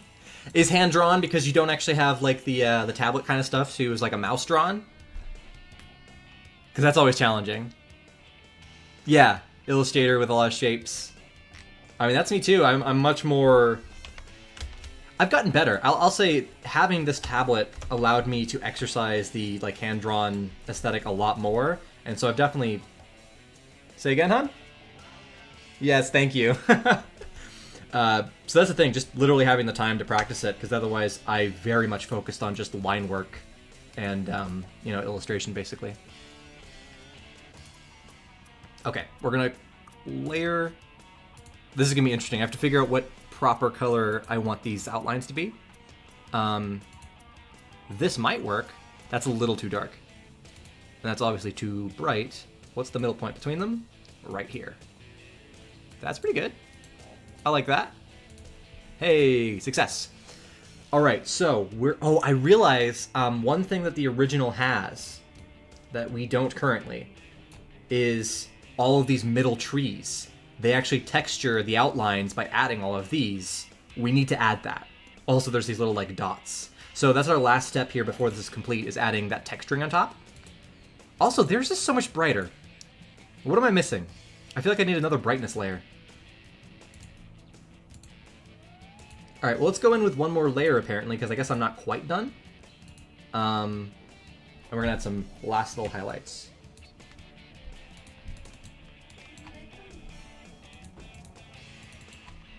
This is paint 2, and this will be paint highlights. Alright, nearly done. Then we can move on to animating some jellyfish. How's that? We're going to go all the way up.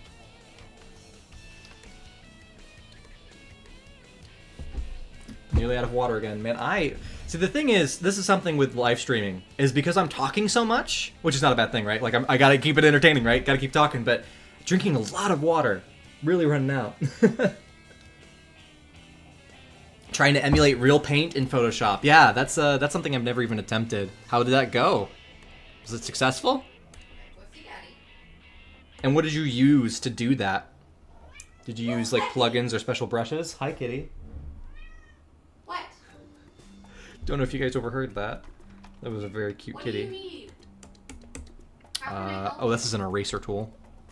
I'm gonna close the door, okay? I love you.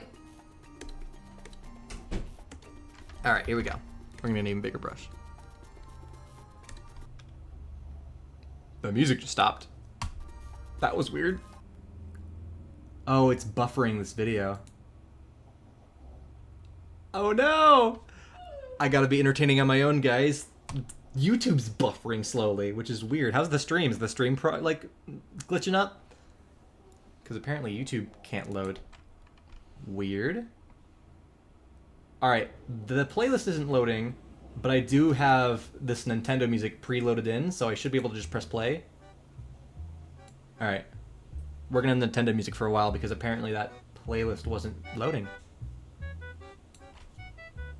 That's okay. Back in. Alright. I feel like, technique-wise, I could actually have these highlights, Actually, I don't know. They're kind of doing a good job on their own, but I almost was considering using a blending mode like add to like make them even brighter. Ooh, just in general, this is looking better.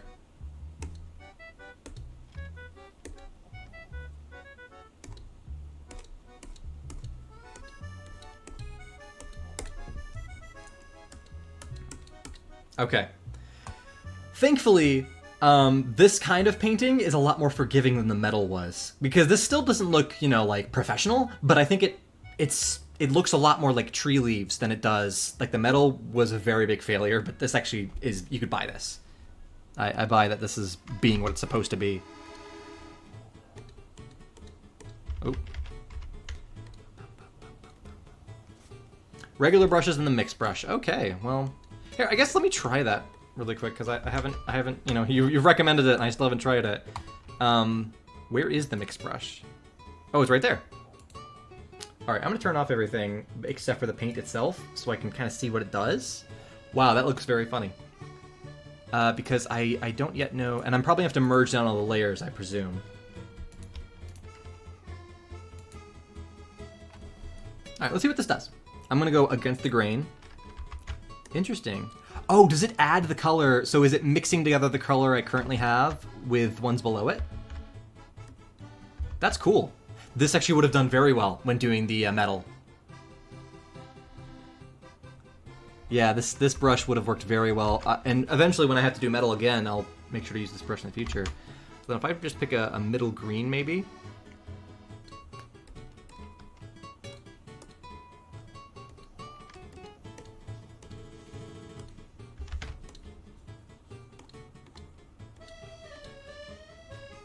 Press the icon that crosses the brush. Icon that crosses the brush. Oh, this one, okay. That's... So is this now colorless? Is that what this is? Interesting, so there's two modes. You can have the colorless version, which is what we're using right now, so this just does blending. I like it. I also like how quick it is. Because the actual, like, the blur tool over here, the blur tool is so slow and lags so much, but this is working very quickly. Which is always what you prefer when working on anything.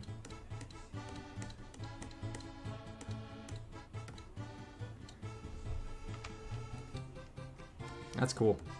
Thank you, very cool. Yeah, I'll have to practice this a bit and use it more on future stuff.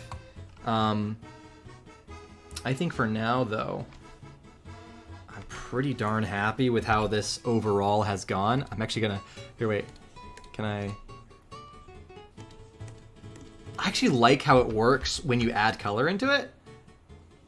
I'll have to experiment with this brush, which I guess I am right now, but this is really cool.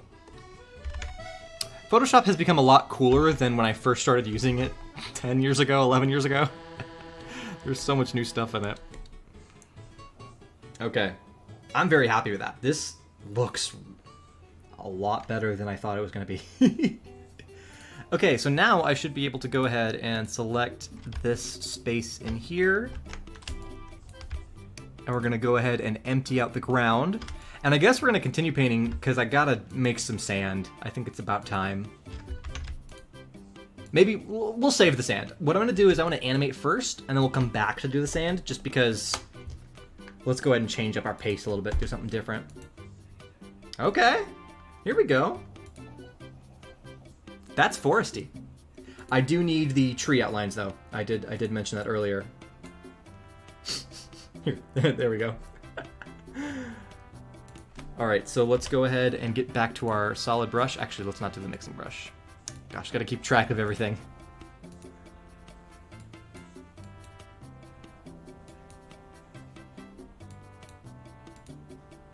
Oh, I don't want that. What are the features? Reshaping brush to oval. Okay. Thank you. Thank you for introducing this to me. This is very cool. I'll need more water. I might take a break in a bit, just so I can grab some more water. But we'll finish this first.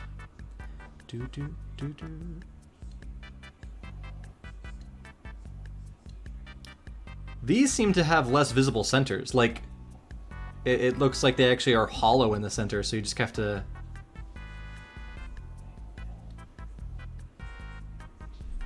A lot more about the artistry here.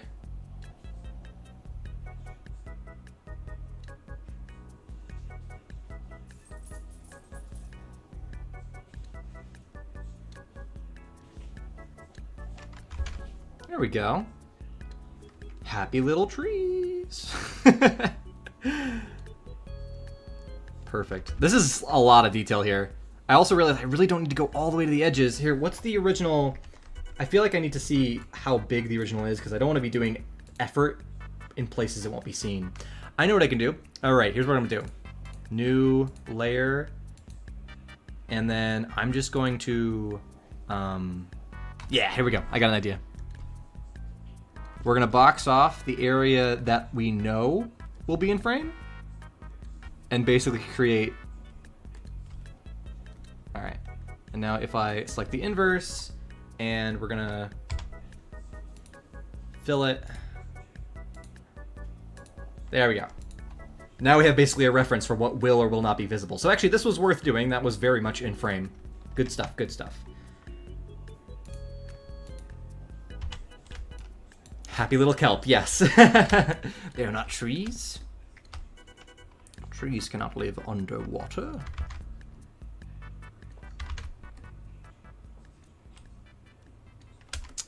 All right. Let's go ahead and start another one right here.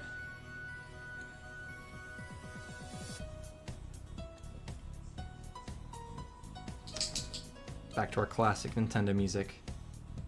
Nintendo music just will never let you down. I found, you guys should look at this in your own time. I don't think I can play it because I think this might actually be copyrighted. But there's a person who made parody music. Let me see if I can find it. They made parody Wii Sports music. Here it is. Okay, this is it on Spotify. It's the unofficial Wii Sports soundtrack.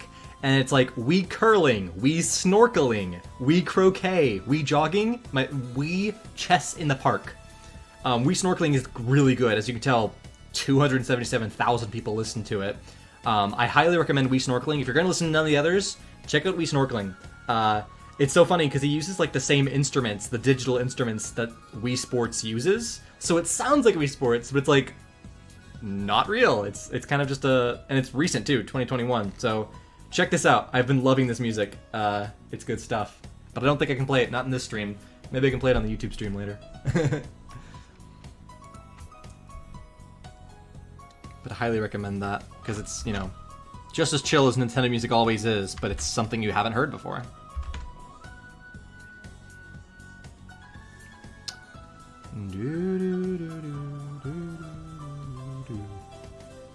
Yeah, okay, so these extra trees are definitely adding the texture here that was necessary.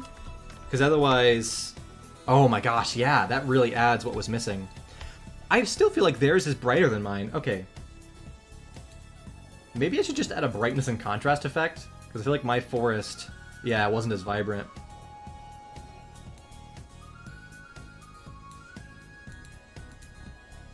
That's good. It's cheap, but there we go. That feels a little bit better in my eye. Hey, welcome back, Johnson. We are painting. We've made some progress on this shot. And now I'm just about finished with the painting part, and then we're going to be animating the jellyfish. I'm so tempted. I know you're Spencer, but I'm so tempted to just call you by the username. I see usernames and kind of just take it right at face value. And Spencer, you better subscribe to the JJ streams if you haven't already. Be the new home of this content.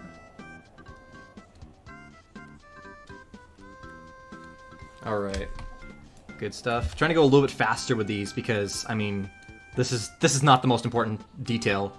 Getting the outline of the forest was much more important, and now this I should really go a little bit faster with. Speedrunning art. Which is totally, totally sounds like a horrible thing, right? Like, art should be careful, right? Sometimes when you're making a YouTube video, there are some things that you can be very careful about and some things you should just do. All right, we're just gonna finish that.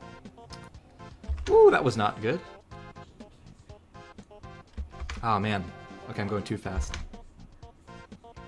I don't want to go so fast that this looks like a child's, like, you know, check your texts when you're done. Oh. My phone's right in front of me and I didn't get the buzz. You were my first subscriber, man. Thanks. Thank you. Oh, that's great. You rock, dude. You're there. You really are. You've got the... That is the ultimate first in the comments. Is actually being the first subscriber. Unfortunately, my dad claimed first subscriber on the gaming channel, because I haven't even, you know, publicized that yet. But he already found that and subscribed to it. I feel like I made this one too big, or it's just too close, because now I want to put something here. You know what I'm going to do? Is I'm just going to reposition it. Oh, no, actually, yeah, we're going to reposition it. I just put it way too close.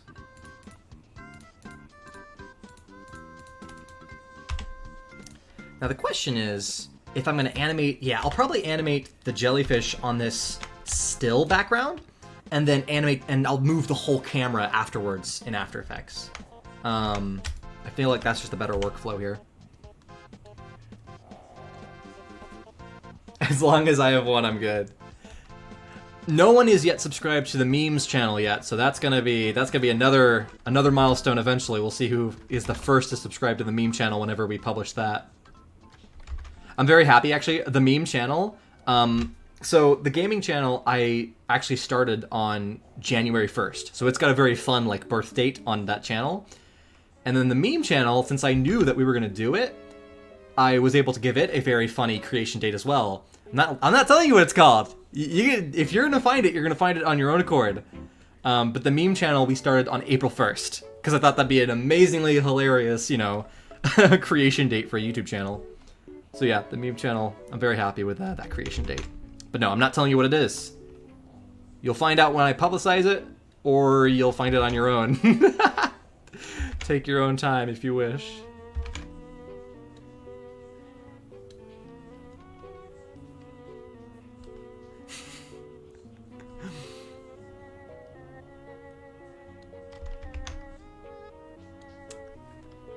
Next year, maybe. I'm hoping, honestly, that all these channels are properly running by the end of this year.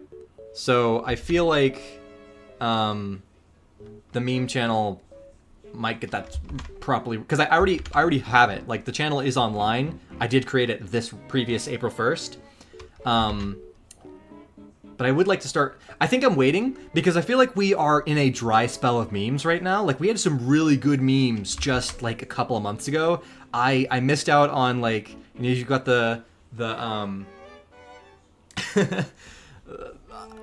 there was a lot of good memes recently, and the idea is that I want to Spongebobify them, basically. You found my old channel before I mentioned it. Did you find it because of the old YouTube vlog? Because there was... Not a vlog, but there was a Q&A where I mentioned the Mario Kid 11 channel. Did you find it through that? You finished your jellyfish fields? Is it everything you'd hope to be? Something that I want to do when we eventually do the stream of me making Bikini Bottom in Hardcore Minecraft is I eventually want to make the flower clouds.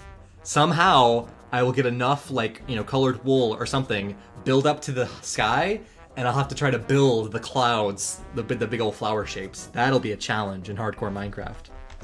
So that's something. If you want a challenge, there you can try that.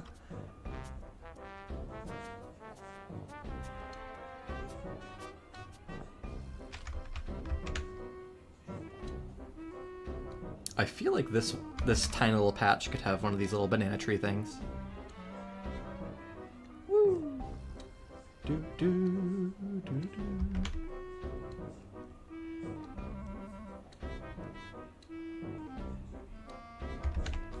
Now it's funny, when we talk about work that I do that can be reused, this is not one of those.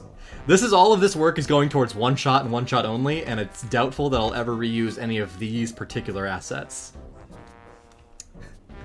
But hey, sometimes that's the way it goes, man. I mean, animation is always like that, pretty much. Every animation that's done fulfills one shot, pretty much. Rarely we get to do something like a walk cycle, and that can be reused multiple times. Oh, this is starting to look really good. Yeah, so just finish up this area over here. And this area we see for so little amount of time, I'll speedrun this area as well. Might not even put the center lines on these, just so that I can do them quicker.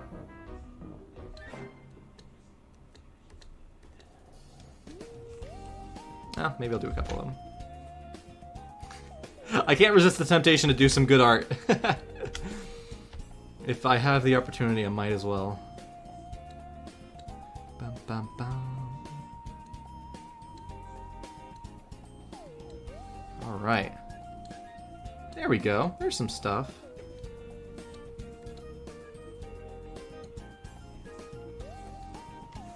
Any video games you're excited about that'll be coming out this year?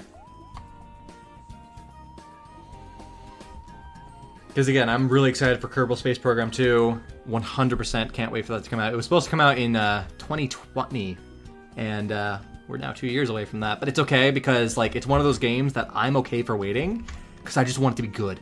I don't want them to rush the product and it be bad. So I'm really excited for that game to be done well. I don't know if I'm waiting for any other games, particularly outside of that one.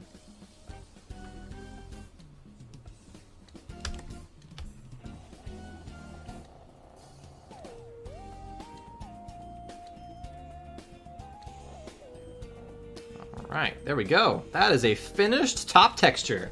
All complete.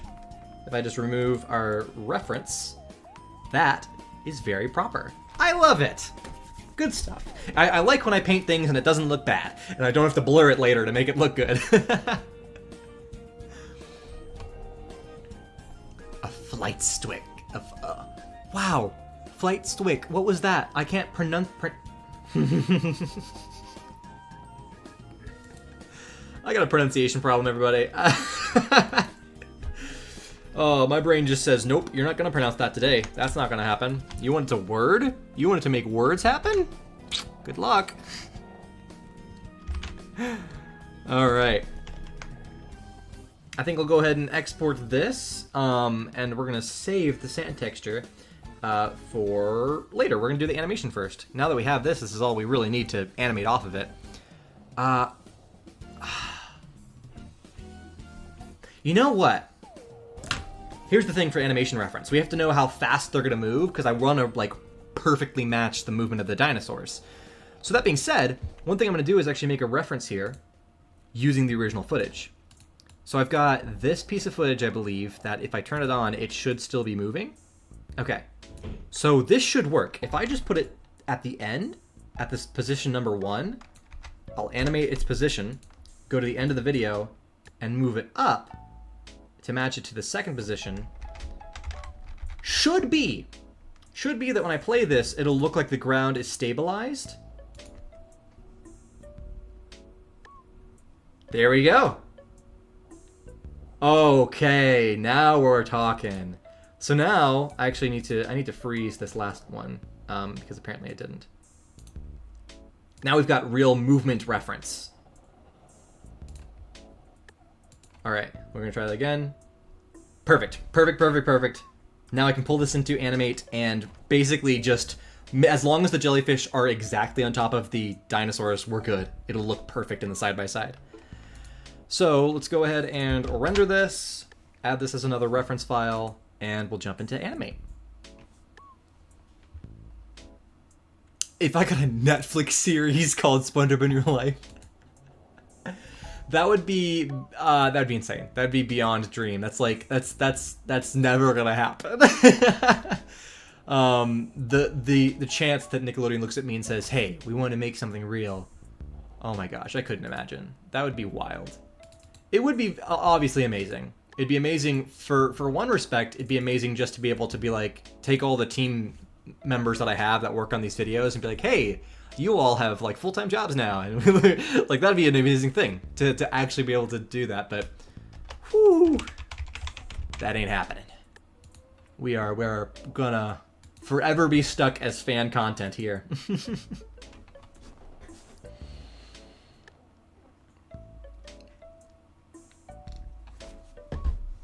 All right. How do you like the blue background, by the way? I'm trying to figure out if I'm going to update the background when we move over to YouTube live streaming. I don't know if I'm going to keep this specific kind of setup. So let me know what you guys think. One thing for sure is that the branding I made for the live stream channel has this like salmon red color. So maybe I'll do a new bit of branding that has like the salmon red for the actual stream like layout. I don't know, figuring that out.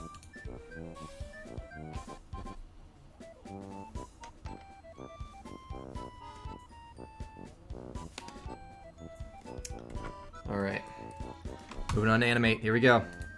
I'm gonna create a new scene. How big does it need to be? Hold up, wait, I gotta know how big this has to be. So the composition size is still 3000 by 1600. So it's gonna be 3000 by 1600. And now I should be able to drag in this video and everything's gonna work hunky-dory. Dun, dun, dun, dun, dun, dun, dun. Where did I save that? Did I save it yet? I don't know if I saved this texture. I didn't. We're gonna save the texture as top texture. All right.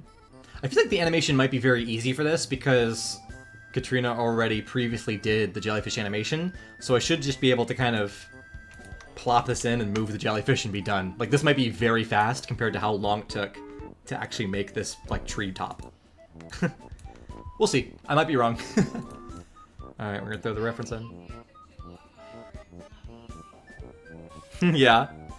That was the wrong reference. Oh, shoot. I don't know what I just did. I accidentally pressed Control Z in my... I don't know what just happened. Sorry, that was very confusing. I pressed Control Z in this window here, and the footage all changed. And so I'm like, did I just undo something that was in here? That was really weird. I don't know. It doesn't look like anything changed. Alright, so we're going to embed it into the timeline and finally actually get started. Alright, so it looks like we are here at 52 frames. And we'll make the jellyfish match that.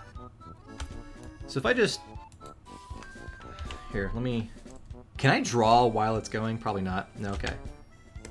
So we're just going to go along, and I'm going to create a quick, like... quick guideline. They do separate a little bit. They kind of go on two different paths here. I mean, the line is basically straight down the center, though. Overall, they're basically straight down the center, just with the separate... Like, both of them kind of interweave, which is very fun. But good stuff. Let's go ahead and drag in a jellyfish. We're actually going to have to turn it blue as well. So, I believe... Let me try something here. We're gonna copy these layers, because we have... Okay, so this is the tentacles, this is the top. What is this? That's nothing. Okay. We're gonna copy these two layers, and we're gonna bring it into this new area. We're also should... My issue with our last stream is that I wasn't saving my work, and then it crashed. So let's not do that this time. We're gonna save this under Adobe Animate, and this will be scene 11. Good. We're saved. It's all good. I appreciate that, Chicken Man. Hi! Alright, we're gonna paste the layers. And let's animate some jellyfish. So, oh, where did his legs go? Apparently I missed something. I might not have... No, there was one more layer. Oh. I was gonna say I might not be keyframed correctly either. That's okay, I'm gonna retime the keyframes now. So, let's see what his pacing is right now. That's actually... Time the keyframes, it's just from when I was using his reference. Yeah. So, I don't want the electric. We're gonna have to go back to the stretch in a second. So he goes big, and then I might even just take this final pose here and kind of like stretch it a little bit. And that way we can loop back to the first. Yeah, let's even stretch it more. This is our squatch and stretch here. Classic animation techniques. I also feel like I need to center everything here.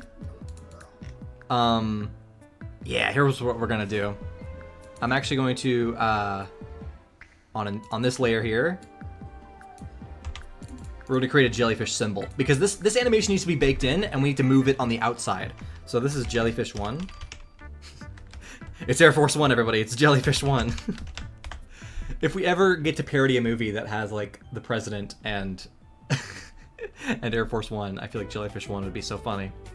All right, we're gonna copy the layers, bring it inside here, and paste them. All right. Oh, they are far away. Where are they?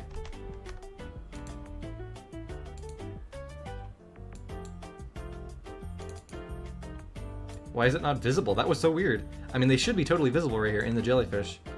Oh, I see why. Because it's not animated currently. Because it's a movie clip, but I need it to be a graphic. Oh, I'm sorry. And there we go. No. I did that just now. Oh, good. All right. And I'll change the anchor point to the center. Perfect. Now I can just go ahead and delete these top two. And we're ready to go. So my goal here is I want to keep this centered. Oh my goodness. So I'm just gonna kind of create some center lines here. They're not perfect, but it's just a reference.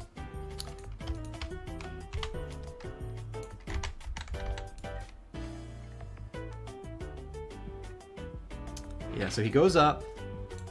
I'm gonna drag him down a little bit now. Even further.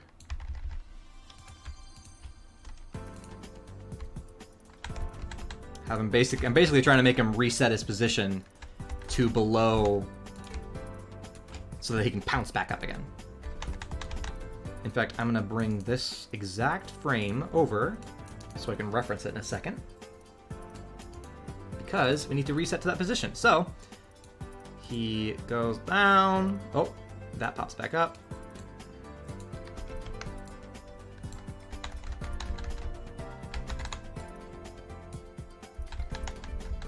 All right, we should go down even further. Even further. And now, if I turn this on and look left and right of the frame, we basically need to position this one in between those two. So we need to go a little bit... This might still work, but I feel like it also might not. We'll see.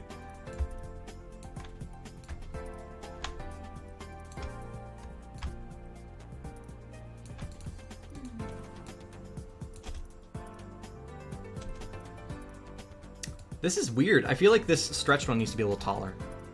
I don't think it actually properly keeps his proportions.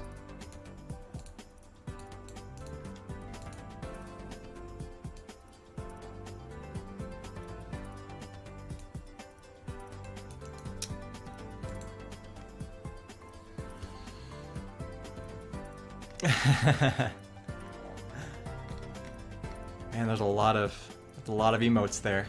Yeah.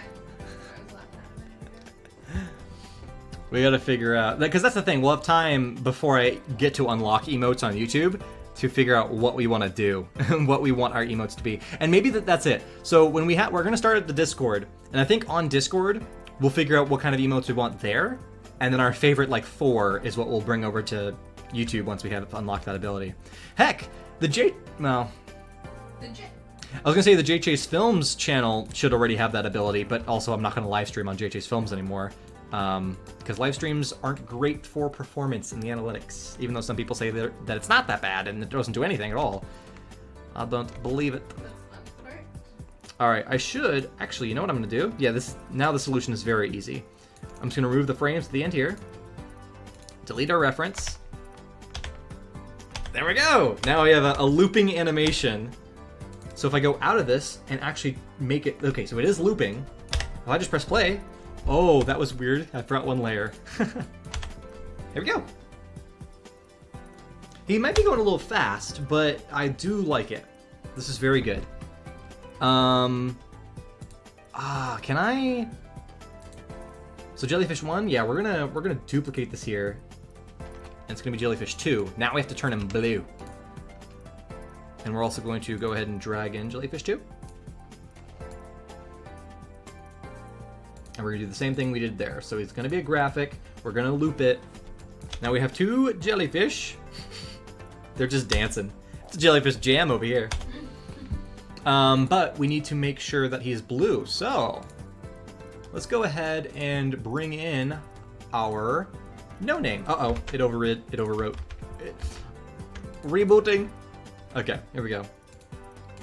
Since this is a duplicate, changing him blue will not change our original. So we can go ahead and pick this color. This is also his darker version. I might need to brighten this up. So can I use effects on here? I can if I pre-compose it. So we're gonna go ahead and convert this into a symbol. I want it to be a movie clip. And now we can add effects to it, I believe, somewhere. Filters, yes, let's add a brightness. Is it adjust? Is that what it's called? Yeah, so we're gonna bring the brightness up, bring the contrast up a bit. Basically, let's find a color that we like. I think I like that. That's a good color. Now we can select the color, and now things are looking good. Things are looking dandy. And we can select this for the light. Also, this is what we're gonna use for the lines as well.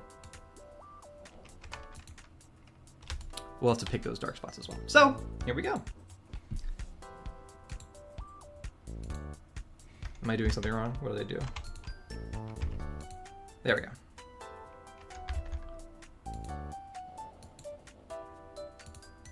Alright. Oh, yeah, we'll have to delete the lines that attach to his body, because now it's adding those weird lines.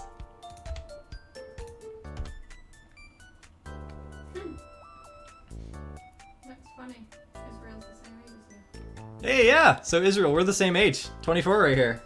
I'm gonna be 24 next month. Yeah, she'll be 24 next month. That's fun. We're all just a bunch of youngins making art. Yes, the episode where Spongebob has the jellyfish have a dance party. Yeah. Really, really. I ain't lying. Let's grab this dark blue for a second. Oh, no. Here we go. I feel like... Oh, that's... Oh, I was wondering why the outlines were being weird. Because I did something weird? No, it's just because of how I applied it. We're all good now. That is the updated blue jellyfish, and now I just have to do that everywhere. So while I'm updating the colors of this, let's just keep chatting. So if you guys have any questions or anything, this is the perfect time, as I now have to just update a pink jellyfish to be blue. So let's go color by color. I'm actually gonna go with the spots first. Yeah, let's go and just... I'm gonna put my glove back on, because this is a lot easier not with the mouse. That's a go! So yeah, jellyfish, jellyfish, jellyfish. Actually, and what's great about this is that I might be able to use this in all of the shots. Honestly, it might just be that this jellyfish, well, except for when they stop. The 4th shot, where they kind of like slowly stop and just hover, that's gonna be different animation. But I should be able to use this right here for the first 3 shots. This might be pretty simple. Not only that, this is absolutely going to be something we use in future projects. Like, this is just a pre-animated jellyfish now. It's ready to be put anywhere. Okay, now we'll go ahead and select the main color. I'll add our main color throughout.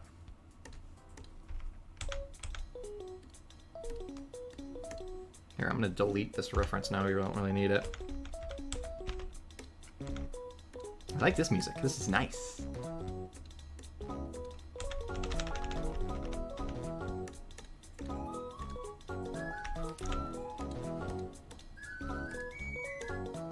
Alright, so, yeah, so the video... Oh, actually, we never did my the show and tell for today.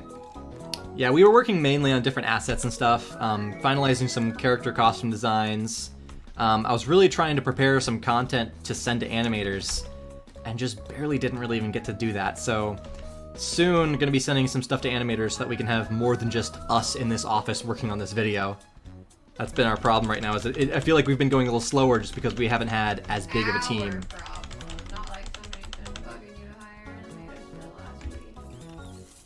Hey now. And also, Thanks, son.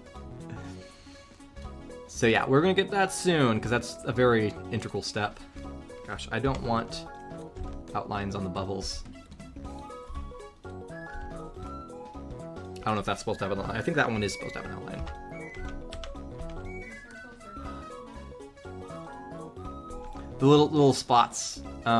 Man, all of that just connects to one though, so we're good. I just need to click the lines, not the centers. All right, did I get all the line work here? Oh, almost. There's a little spot. Making him blue. He's blue dabba dee dabba doo. I know I'm a mess. That's what makes me fun. Don't you agree?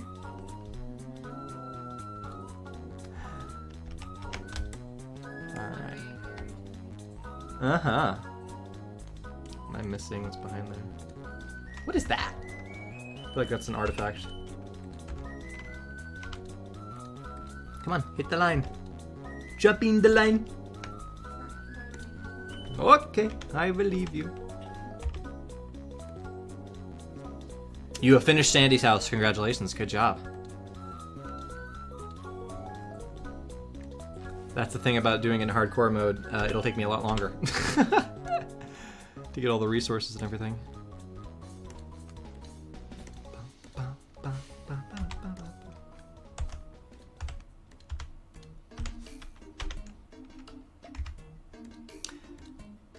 Mario, Paper Mario. Do you guys like that series? Because I love Paper Mario. That is, you know, this is one of the songs from it.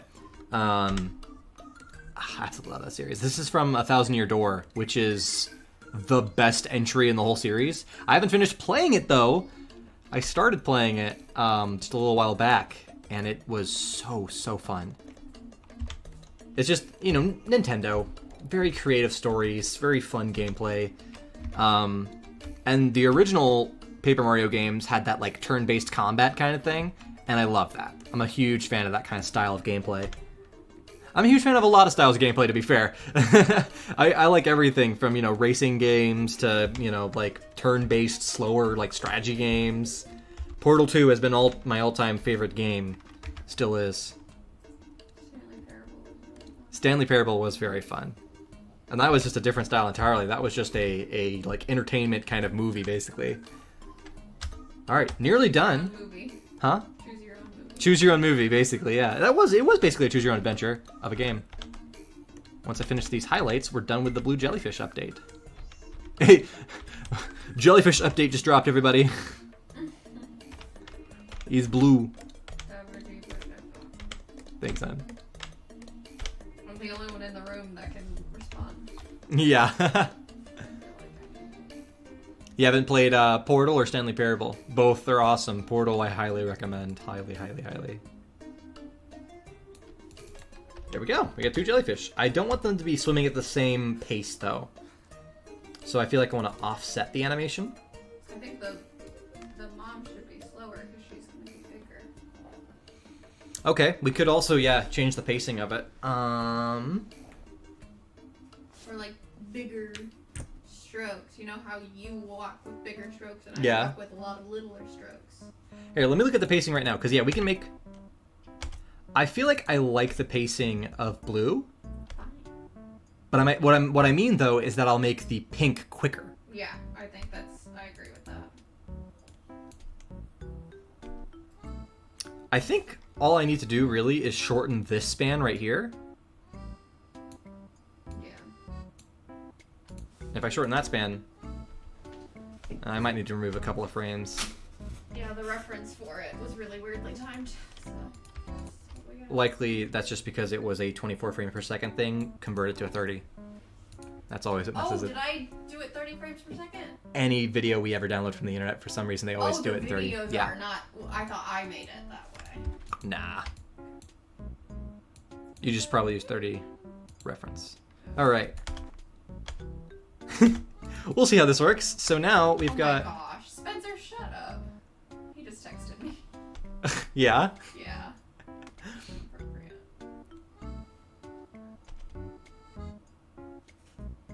Okay, so it looks a little weird, but if I make it smaller, maybe it won't be as weird. Oh gosh, figuring out the size, exact size. What's gonna be good? I guess we can reference the actual dinosaur sizes, huh? Let's go.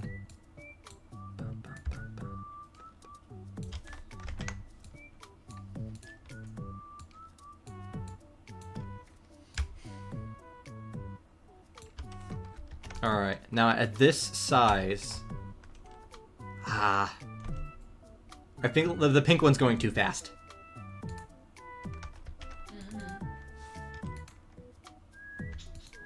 Can I just... We're gonna see if I can artificially, like, increase its... Oh gosh, I need to hold shift.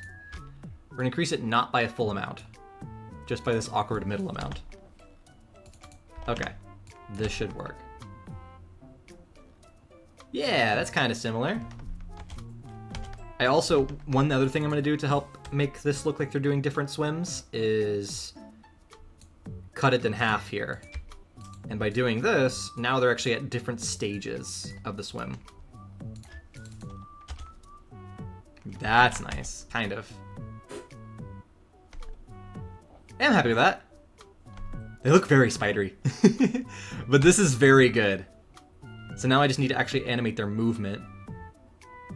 It looks like they're going to start... Let me do one at a time, because I know that they do different movements. So we're going to go to the start here. And place...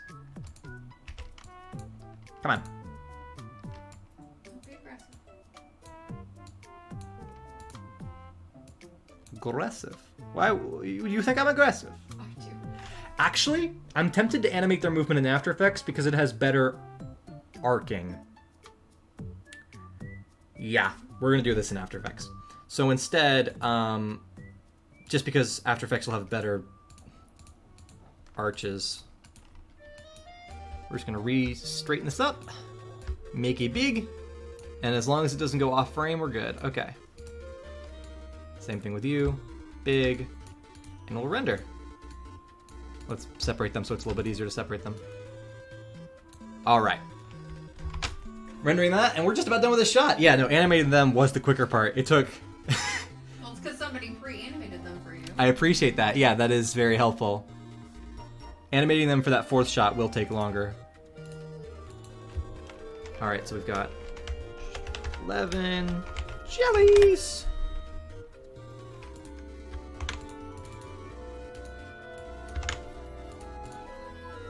And now we render.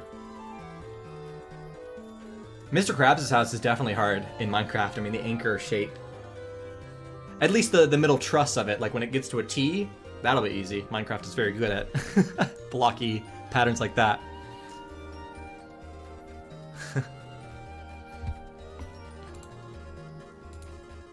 Okay, continuing on. We're back in After Effects. Everything comes back together. I'm gonna go ahead and drag in our top texture. Place that over. And now I need the jellyfish, which is going to be an entirely new folder because I put that in the actual renders where it's supposed to go. Renders. Animation renders. And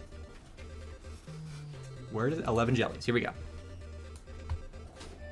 Now, yeah, I like doing this kind of thing in After Effects better just because you'll see in a second there's some really good features After Effects has in animating arcs. Because that's the thing. Adobe Animate, when you make a point and make a point and make the computer go between the points, and then you make like a turn, it doesn't arch it. It just goes like straight corner, and that's a weakness, I'd say. All right, subtract. We're gonna lock these masks so I don't like change them. Now we're ready to go. Anchor points in the center.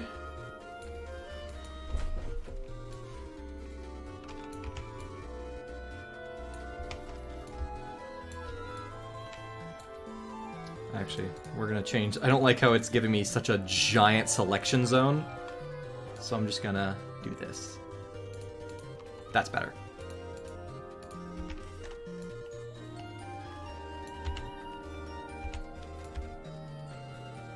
It's also funny because we're going to be making these jellyfish. I guess they're flying up in the air because otherwise they would look very big compared to these trees.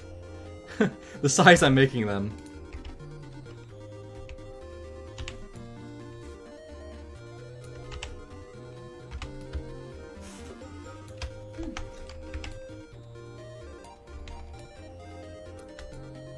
Alright, here we go.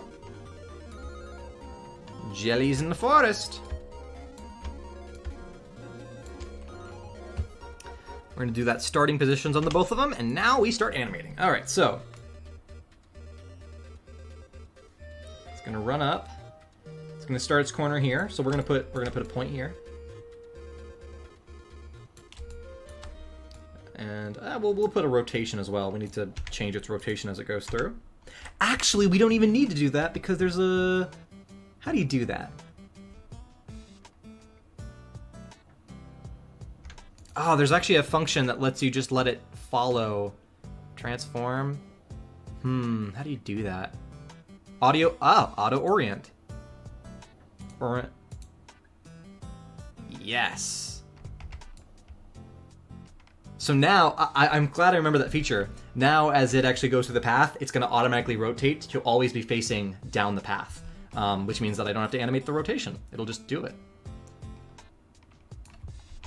Like right now. See if, as I like aim it, see how it's like automatically rotating down path? Like this is perfect. I feel like it's maybe still too big.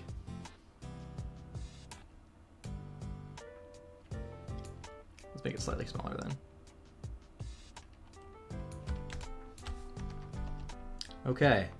So, if I just compare... Oh, it really jumps way too far at the start. I think I need to just push it back more.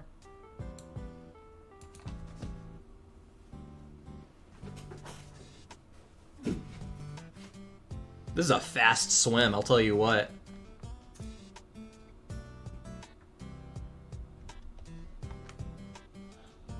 Alright, the last thing I think I'll do is, because the dinosaur goes a little bit more to the right here, we're going to make the jellyfish go to more to the right. And now, it looks like we have properly matched up blue, and now we'll do pink. I'm going to do the same thing. We're going to go ahead and go to its transform and make sure it's audio-oriented towards the forward. So along the path. Perfect. And now we'll go ahead and do its animation. Is it small? I feel like I need to make the pink smaller.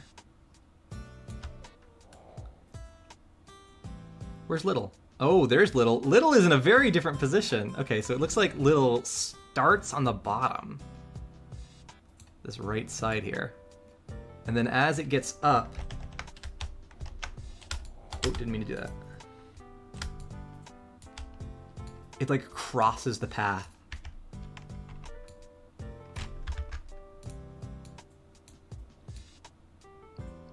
I think it looks like this. So then it crosses the path and goes the other side. It has such a cute running like pattern. I'm certain that isn't very intentionally like planned, but it does like loop back and forth.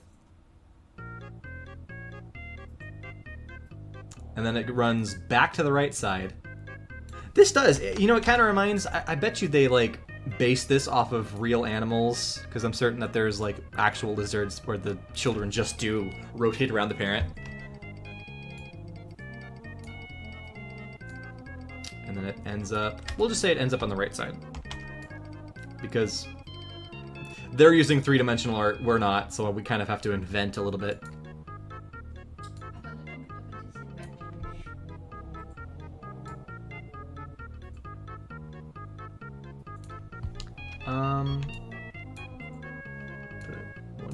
Here we go.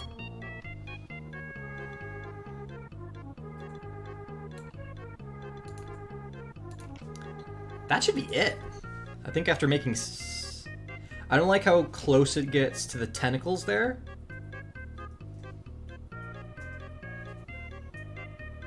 So it might be that either A... One solution is... I mean, she's... Yeah, the little one's already over top.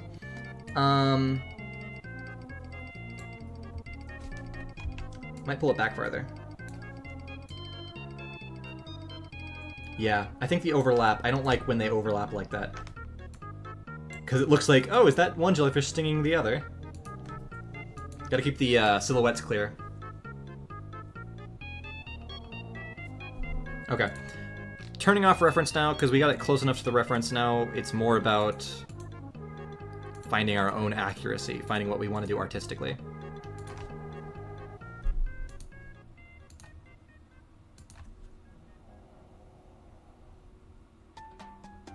Love it. That's okay, that's good. Now we just have to animate the camera. So the first thing I'm going to do is I'm going to parent the jellyfish to this top texture, and I think it's the thing that's going to move. So let's see. I'm trying to think of the best strategy here is we're going to go ahead and go back to 1080p. So 1920, we're back to our HD size. So we're cropped in. We're going to go to the beginning. I'm going to animate the top texture, and I can just match the trees, right? I don't know where the trees are supposed to line up necessarily here, but let's say that looks about right. Position. And now go to the end and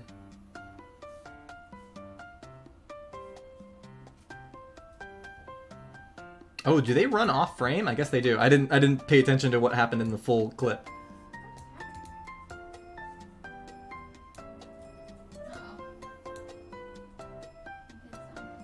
Yeah. I think I'm using the wrong reference. That's what was confusing me. I have way too many different references here, so what we're gonna do is restart the reference process. Reset it, it's centered, we're good.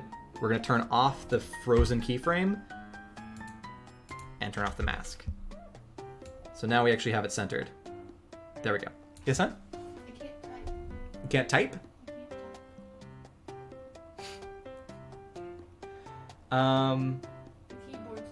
The keyboard's not working on the laptop. I swear. We can plug in another keyboard to it. Okay. Oh, Is it working now? I swear it wasn't working. I trust you. I'm sorry that's having so many issues right now. That's a very big issue for a laptop to have. Considering we got it like 3 months ago, yeah. Yeah. Well, hey, we got the warranty still. Maybe it's time to return it.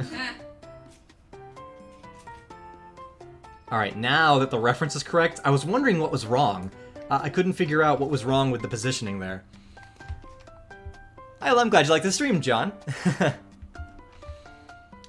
Okay, so now that that's fixed, let's go ahead and fix the beginning, which it looks like I didn't go far enough.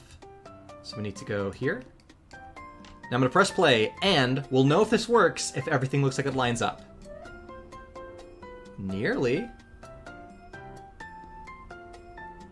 The real movie has a little bit of extra like camera wiggle, but that's okay. We don't need to replicate that if we don't want to. It just makes we have to make sure that it looks good for us. I'm actually going to turn back on our fade in, and actually the one thing I'm going to do, even though we don't have our sand yet, let's just go ahead and put in a temporary sand, just to kind of see what it would generally look like. All right, so we're going to put that below. All right, so this is a quick guesstimate of what the final shot will look like once we finish proper sand. Sorry, excuse me. I'm so sorry. You're good. I mean, I love the camera movement. There is nothing wrong with that. That is so done. Now we just actually have to make the real sand texture. I also feel like giving them shadows would help, but I think we should wait until we have the sand texture first so that we can see like what the shadows should look like. But that's good. This is a very, very faithful recreation. All right. Back to Photoshop. We're back to painting. Do I still have my reference? Yes, I do. Reference is here. We're gonna put this below the tree line. And the question is if I think I'm still gonna ignore these fallen trees. I don't think it's worth it. I think this just has to be fully sand. Now, the thing about the jungle is how they represent the sand, because I feel like oh yeah, something did disappear. When I controlled Z, oh my gosh, when I pressed Control Z in the window, it removed my folders that I plopped in here.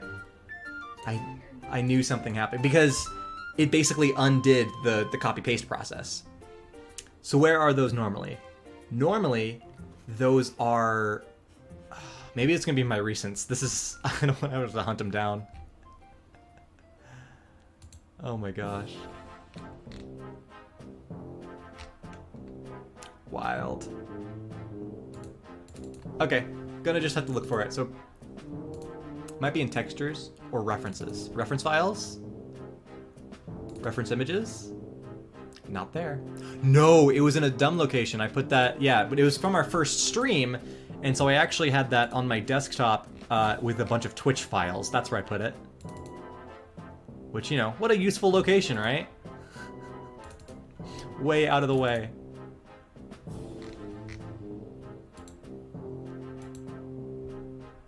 It's not there, it seems. Twitch assets, here we go. Kelp Forest, finally. We're back. So the sand here is... One important thing is we have to make sure it's darker near the actual edge of the forest, because that's giving that, like, shadow effect. And in general, it's very dusty. I think this is one of my favorite references. I think the rest of these, I'm not super sold on the colors. Although this one has a very clear, like, in and out period. Yeah, I do like how this one gets... Okay, so we're going to pull in two references. Our first reference is going to be this. And our second reference is going to be this. Which, you know, it's so few pixels. Oh my goodness. So let's go ahead and we're going to do the dots last. I think we're going to focus on the actual pattern of the paint. Thank you, Chicken Man. So let's go ahead and...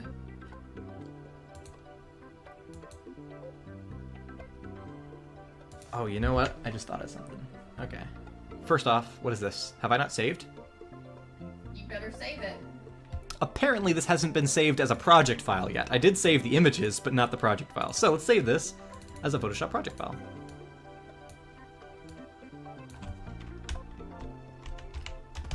Yeah, it's just 11. Paint. Perfect. Okay. Now, I'm actually going to take a quick break. We're going to be right back to paint this sand and then animate some other scenes, but I will take a quick break. That being said, I actually think I have a graphic for you guys. If I can get it working. Let me see if I can get this here. I might have something for you.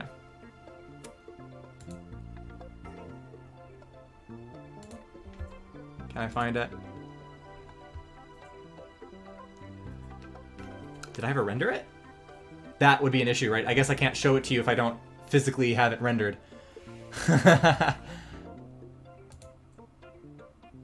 I never rendered it. I made a graphic, and it looks like I never rendered it. But it was a Be Back Soon graphic, and it just had episode 10 playing, so that you guys could have watched episode 10 while you were waiting for me to come back. But instead, I guess we'll just go ahead and go back to the countdown timer for now. So, be right back. We're going to continue this in a second. Alright, so see you guys in a bit.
And we're back.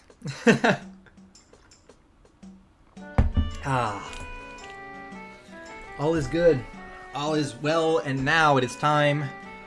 I wanted to rhyme with well there, but I couldn't. Time to paint some sand.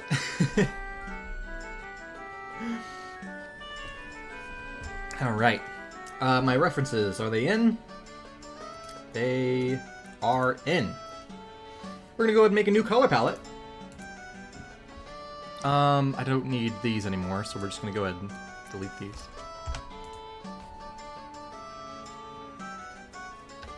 We're gonna make a color palette from the brightest bright of the sand to the darkest dark. I also realized that there's kind of two different versions of it, so we're gonna go one at a time here with these references. We're gonna start with, oh gosh. That's weird how they're under the outline, but that's fine. I'm just gonna pull them back below everything. That was confusing to look at. Alright, so color palette, here we go. We're gonna go ahead and select some of these colors.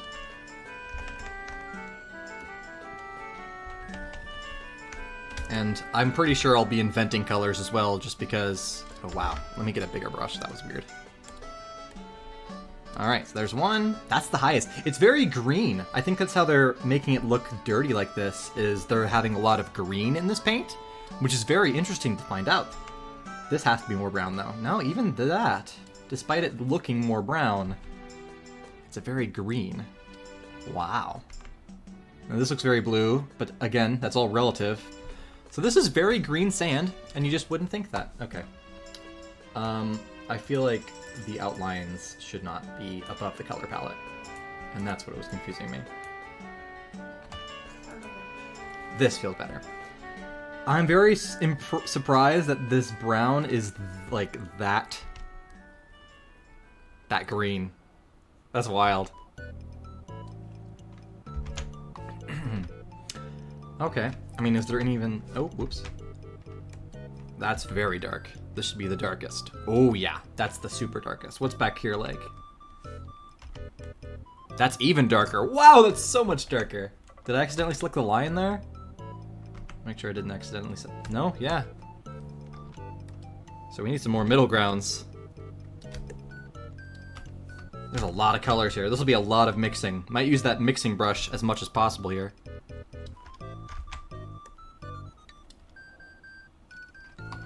Okay. And then technically they have this one splotch of white. But I mean, oh, so it's actually not perfectly white. That's crazy. Would not think that these are the colors that go into this, but it be like it do. Sweet Caroline. Bam, bam, bam.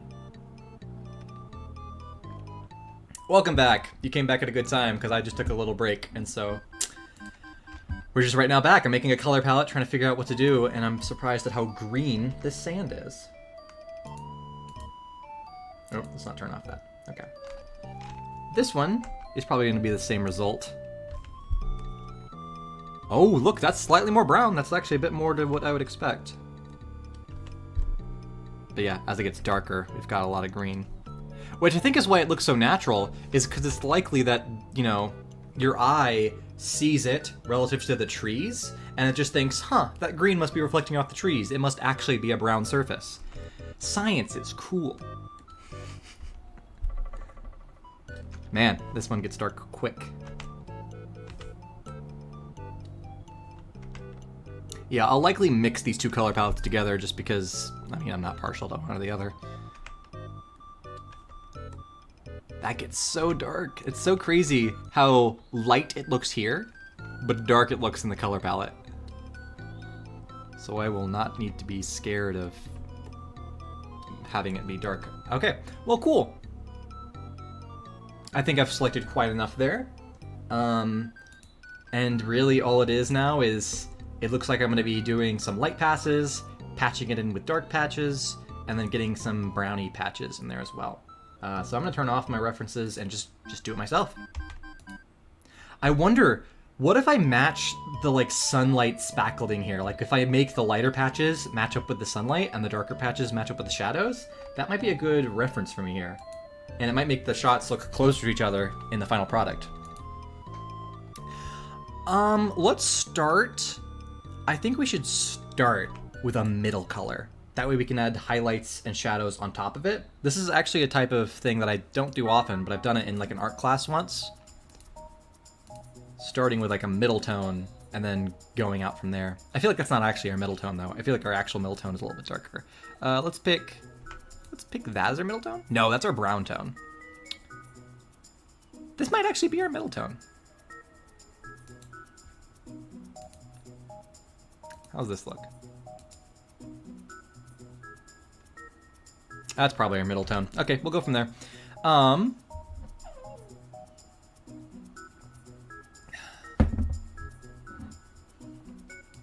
Okay.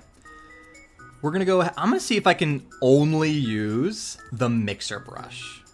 Because we're gonna use it with the colors this time. And I wanna see how the workflow is. Alright, big brush. Is there a transparency? There isn't, so it looks like it's just more about, oh, but this is already looking good. It's looking good. I realize I don't want to make it too big because this gets zoomed in on. So, we'll just make some patches here.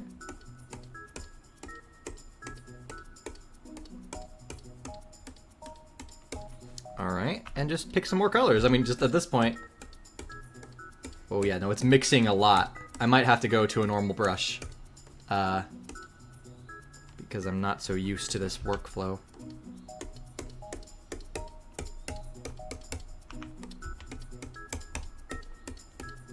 I don't want to put that much brown either. The brown should be a sparing kind of feature.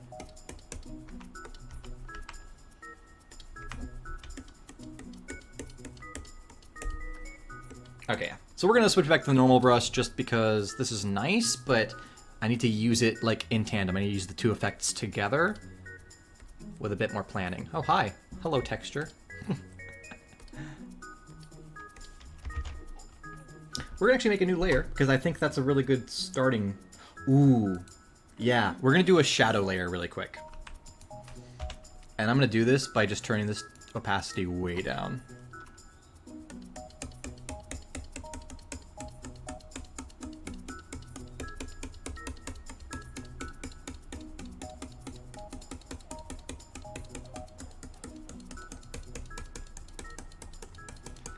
Paint a blotch of color and then use the mixed brush. Yeah, I feel like just with my little practice there, that is the preferred work style.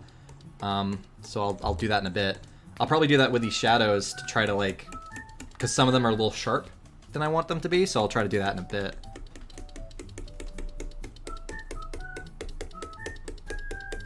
Trying to really get these brush strokes. Because something I notice in the original is that they kind of, it looks like they trace out the horizontalness with these side strokes. Every stroke looks like it's a left and right stroke. So I feel like I can, and maybe some of them are curvy. That's actually another interesting thing. They're representing like sand by not only going side to side, but slightly curving it. So I'm gonna try to, this is why having reference is so good. I really should have had reference with the metal. I would have done way better at the metal if I had reference. But nonetheless, we're gonna keep trying.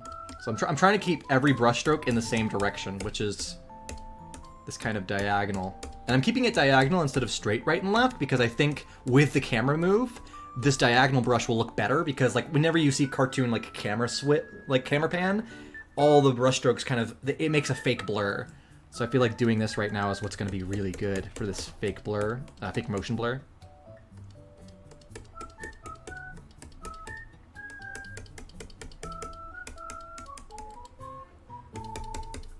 All right, there we go. Takes a lot of layering to get the final good project fit. Final good product. I also am noticing now, after adding the shadow, maybe I should get in with another shadow color. I've only been hitting it with this one color so far, which is the darkest color. But I could hit with other colors too.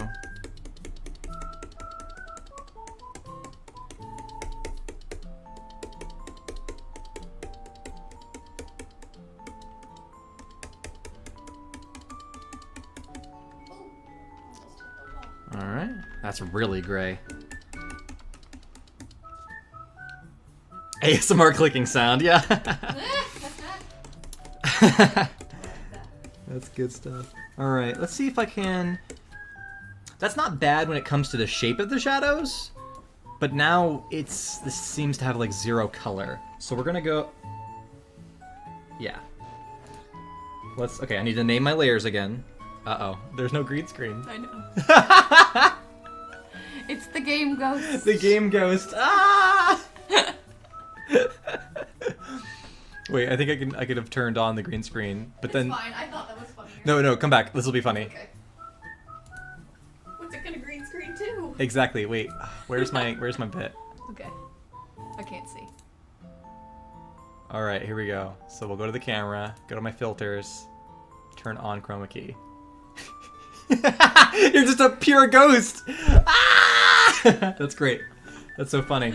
Because behind this footage is just a white. I just have white back there. Yeah, that's really funny. Oh, that's really good. Okay, we're gonna turn that back off. Oh, wait, where is it? Because now I'm like horribly staticky because the blue wall is trying to green screen. Oh, sorry. There we go. No, it's no problem. That was a funny effect.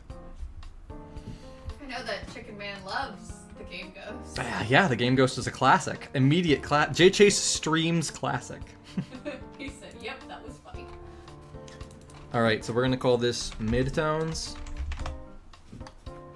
This is gonna be our shadows layer. And then let's go highlights. I want to bring in some highlights just because I'm not getting the full picture here, so I'm kind of wanting to go in between them just because I feel like there's not a lot of color going on. So we're gonna add in some reds. I feel like I want to add it with like a lot more strength.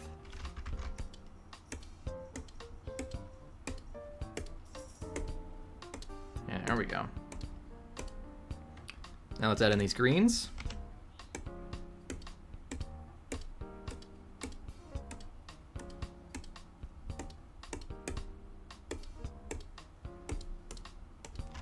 I don't like that one down there.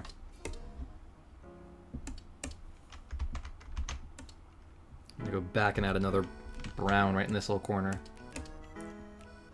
Okay. Now we're gonna go up to the highest highlights. We're about to get to the highest highlights. I'm gonna keep progressively getting brighter and brighter.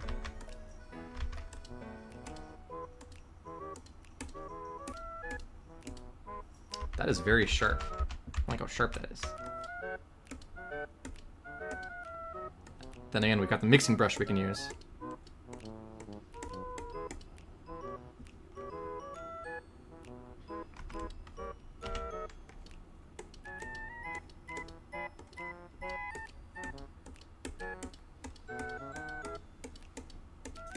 Will there be rocks in the path? I think there should be rocks in the path. Yeah, we can make a couple of rocks in the path. I think That's a good idea. it makes sense for this area for sure. I might want to put the highlights below the shadows too. What does this look? Maybe. Ooh, that's an interesting decision. I think, gosh. I think for right now, I like the highlights above the shadows. It brings the shadows back a little bit. All right, we're nearly to the highest of the highlights. I'm gonna make one more layer now just so I kind of don't overlap myself too much.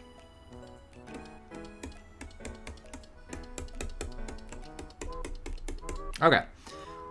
Our two highest highlights. We have a browner one and a greener one. Let's go with my browner one first because I feel like I want to emphasize that.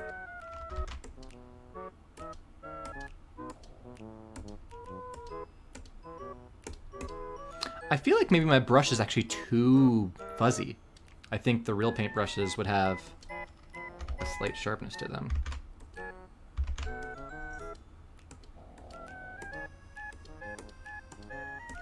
I'm actually even tempted to have a textured brush and then use the mix brush to blur it.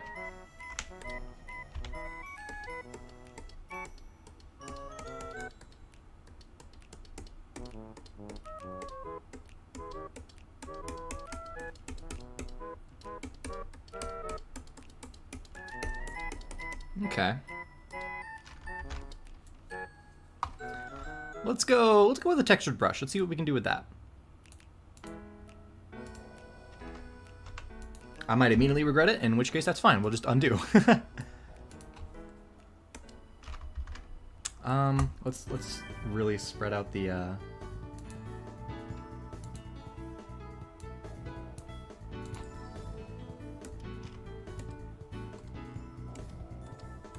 yeah, we'll use the mixing brush in a second and see if I like this.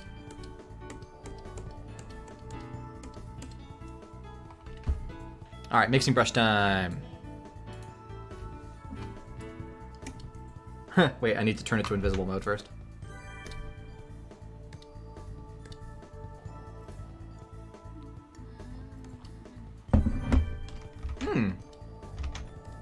Wow. I might need to darken it, but I do like the texture.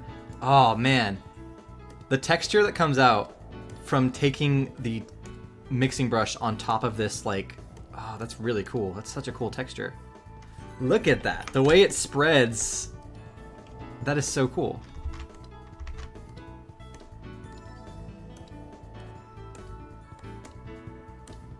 Yeah, I'm gonna have to. We're gonna need to do some blending here though, because it's a little too bright. I don't think you should wear an athletic one to sleep in. Just realized the audio's on and I was talking to my apologies. You're good.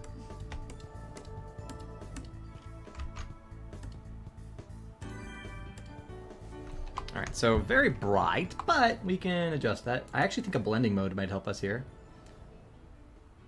Whoa! Softly looks good. Let's go ahead and use an eraser tool to kind of fade out the edges.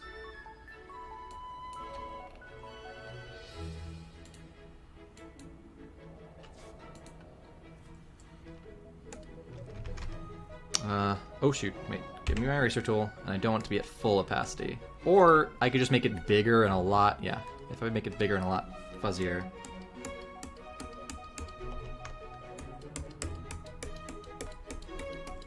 There we go. Now that's cool. Okay. Very cool. It's also very subtle. That was a very subtle addition.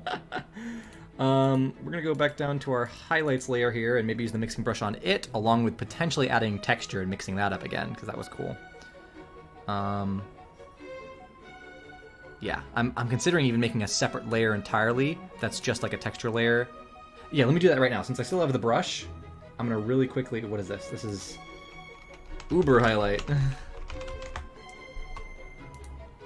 I'm gonna do just a texture pass. So we got some highlights. Let's mix in a lot of this. Let's just mix in a lot of this mid-tone.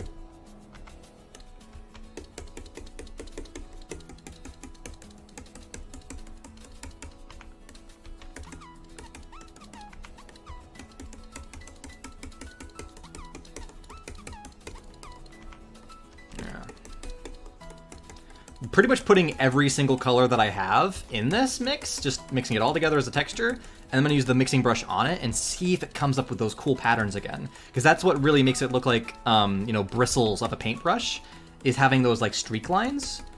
And it's kind of faking that effect. So we're going to see if mixing together techniques will do any of that.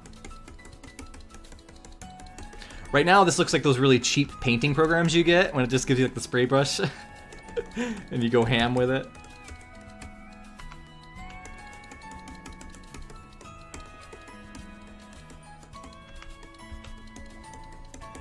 There's a lot of shadows here by the edges.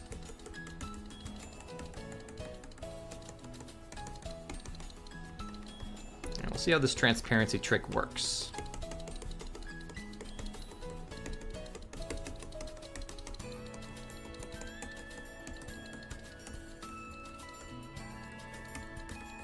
Alright, now I have to be very intentional with which direction. I mean, I guess I'm going to try to continue to go in the same direction with the mixing brush.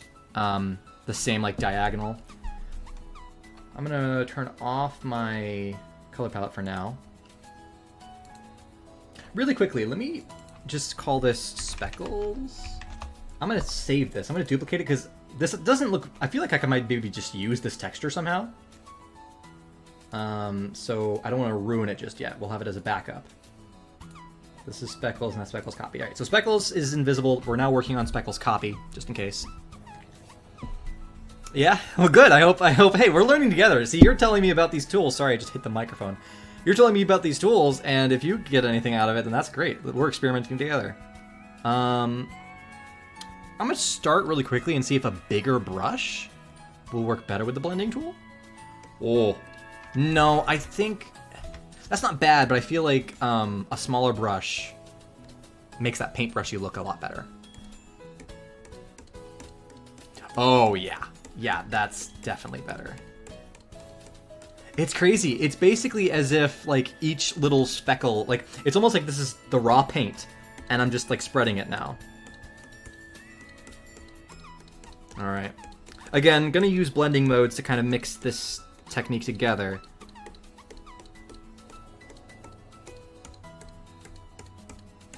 Take a few of these side by side. Yeah, once it gets too blurry, it's not that great. It's like when you have that tiny bit of texture still in there, I feel like I only want to do one stroke per area where there is texture.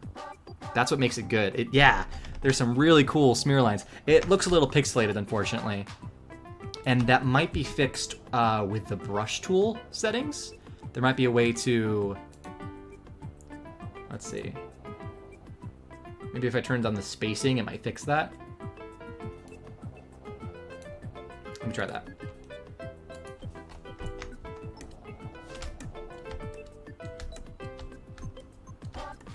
Yeah, it looks like the spacing at 5% was enough that you could see the spaces here in between the brush strokes, or in between the like pattern of that texture. All right.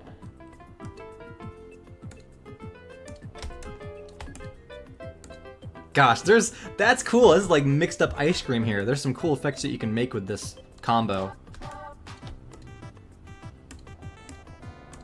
But you gotta be careful. You can't overdo it. It's like every area you can only hit once.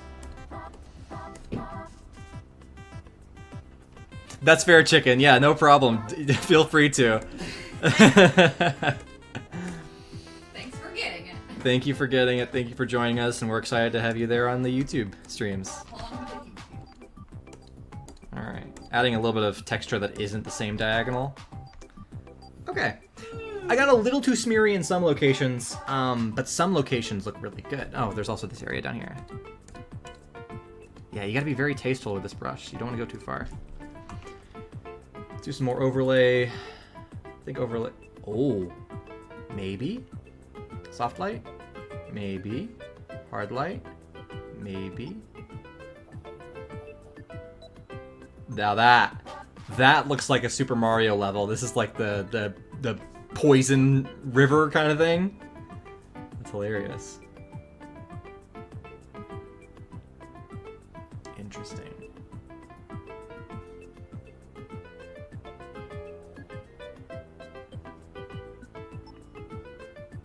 I feel like I need something in this middle area just because hard light might be the best. So before, oh wow. That definitely adds real painterly texture. That's awesome. So hard light is good. We're just gonna drop the opacity a bit. That's looking like real paint. Look at this. This area up here, yeah, when you hit it only once with one brush stroke, that looks like real painting. Let's mesh in the speckles, maybe. Oh no, let's keep them below. How can I? Maybe just a low transparency. Yeah, there we go.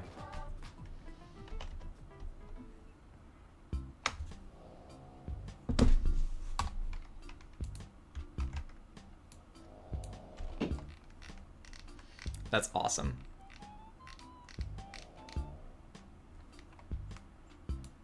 This looks wonderful. I think at this point now, all we're going to end up doing is adding the color speckles, and I'm pretty happy with this.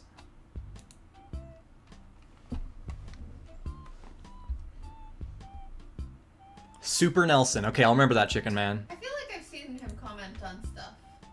Yeah? Yeah, Super Nelson sounds really familiar. I'm just changing the layering here just to see if there's anything else that looks cool if I just change it up a little bit. Because there's all these like layers underneath that have these subtle details Ooh, increasing the shadows up is pretty nice. Okay. I think the last thing I might do is... Let's get my color palette back. I'm gonna get the highest highlights. And we're gonna do this technique again one last time, where I'm gonna put in just a little bit of texture so I can get a few more... there's a couple areas that are too smeary and I wanna fix them. So spacing real far out. All right. This area. Actually, I might want to pick middle greens. I forgot that.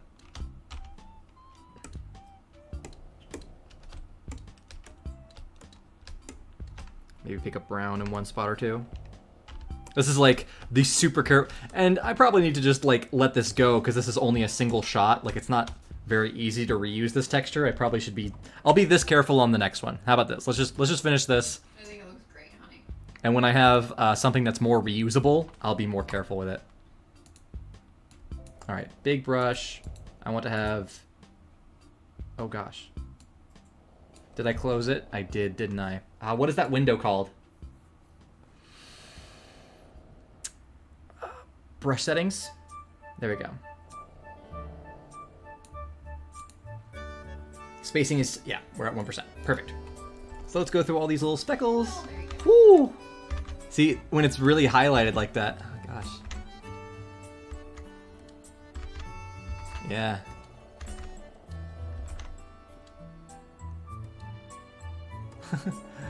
I'll just have to... This might go down a layer or two. This, even as subtle as they were, this is very intense.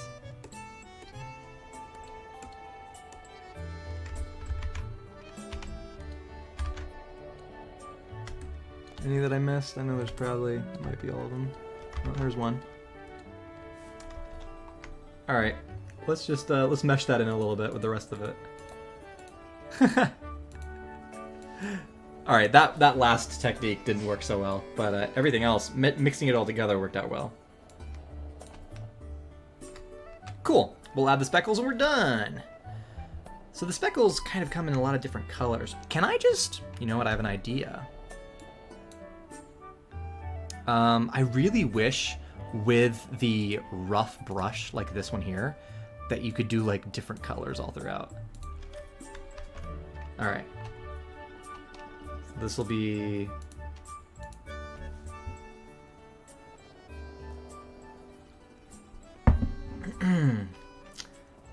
Bump. That's giant. That's not at all what I need. Oh, but I can set it, spread it, the spacing. Although that might be the brush. Yeah, that's the brush, isn't it? Okay, so it needs to be smaller.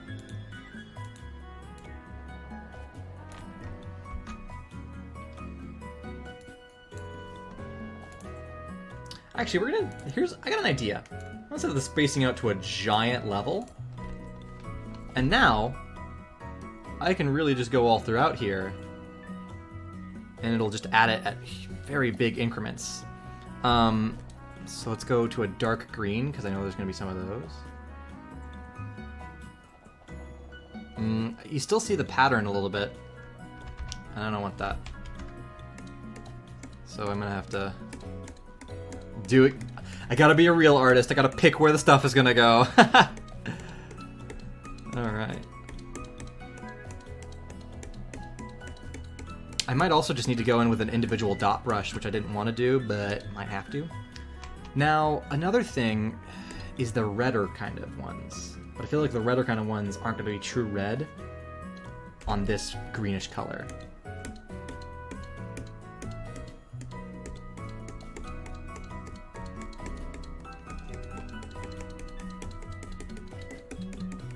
All right.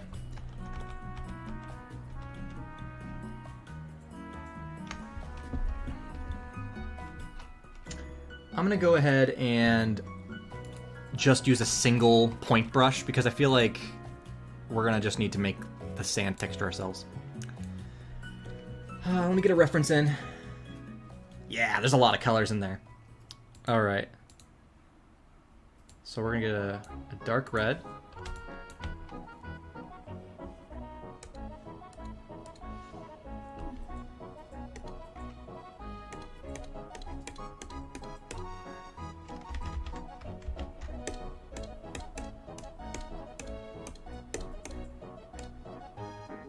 Okay. Now we can get like a aqua blue kind of thing. I know there's also some yellows.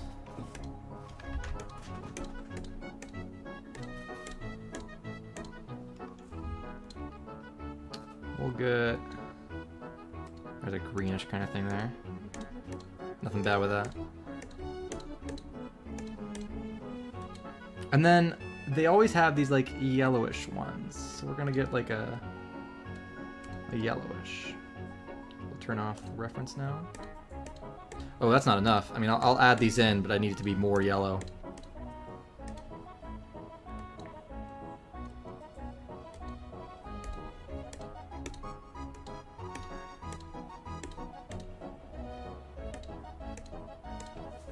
That looks a lot more like Spongebob sand.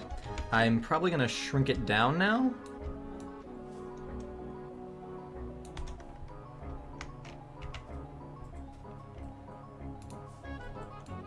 Yeah, it looks like you just have to be very particular about Spongebob sand. But now that I've made that one little patch, we can duplicate it, change its orientation, and then look at that! We got texture! Quick, easy. Just one patch, and then we'll keep randomizing it.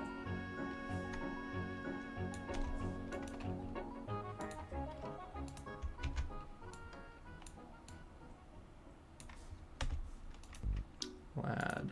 Only need a couple more now. Oh! That was a weird effect. Add it up here. Duplicate. Alright. Oh my gosh, okay. Keep having to use the scale.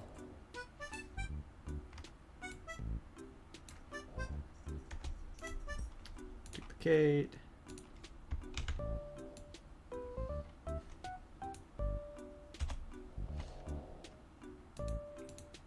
Alright, good stuff. So now, merging all of these dots together, we can check if there's a different like color mode that works better with these.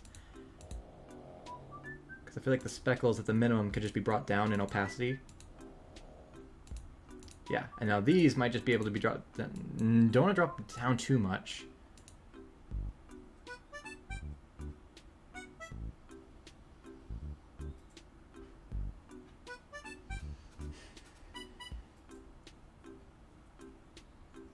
Yeah, no, we're good. That's complete. Maybe with a slightly different transparency update, but there we go. Remove the color palette, and that's a complete sand. Hi, how you doing, Matt? Welcome to the stream. Yeah, now this is the real deal. So what's interesting though is that tiny little bit of using the texture brush works really well, but it really needed individual dots. And I feel like even my current technique isn't the greatest. I might need to practice how the dots look. Because one thing that to do, I'm certain with the real painting, they just have a brush and they're doing pokes of color.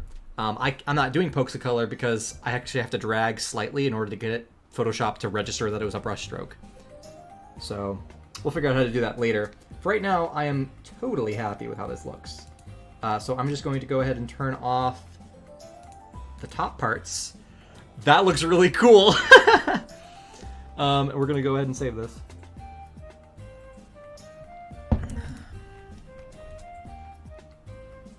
Alright. PNG. Where did I save the first one? Did I do it in textures? I have a feeling I didn't. Mainly because it's not there. So it looks like where I actually put it was in renders, pre-renders, and our new folder today. Yep, that's where I put it. So this is a bad place to put it, but I only need to access this one time, so it's okay if it's in a bad organization for now. Now, yeah, so because it's the same size as the top texture, all I need to do is drag it in, and then we'll copy the aspects of one to the other.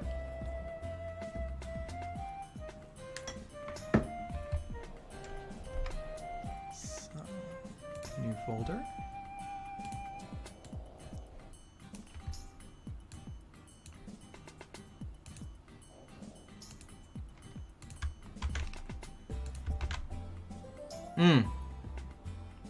Oh, because it's at the start. Okay. This should be it. All right. Oh, wait. I didn't do that right. That's a shot.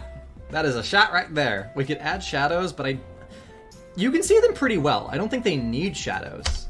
We can go ahead and try to. I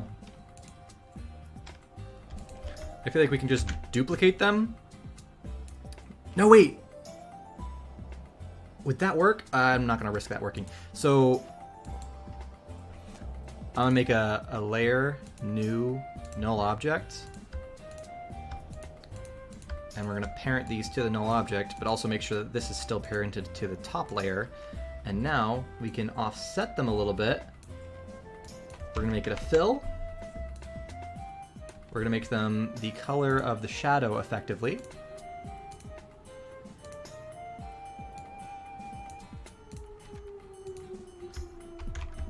Thank you. Thank you for the support, everybody. It's nice to have something look good. Oh. First Saturday of the month. It is the first Saturday of the month. So we have, at the first Saturday of every month, they test the tornado sirens here in town. So that's what you're hearing outside. Not a real tornado. I'm tempted to feather this, but that's also breaking the rules of how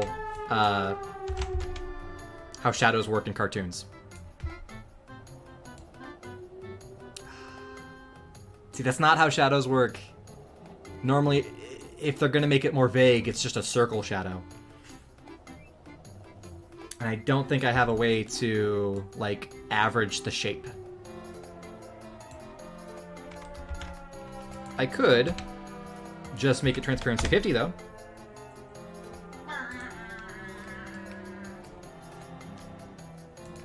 Let's drag them. Oh, you know what? I think it's just separating the shadows a bit more. That's what it was. Transparency of 50. And also, I think the jellyfish shouldn't be full transparency. They're supposed to be half transparent themselves. So let's test 80%. 80% looks pretty good. All right.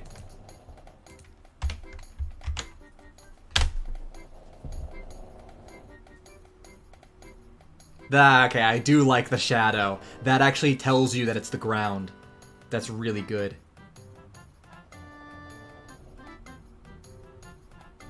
That is a surprisingly important subtle effect.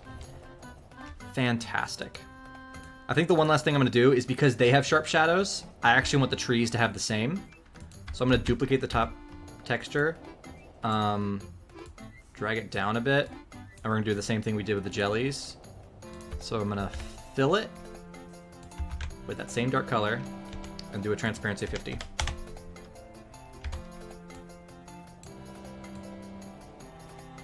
I now don't know if I like that I did that, but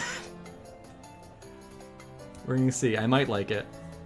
All right, so let's pull this below the jellyfish. I don't want them to be underneath the ground shadows.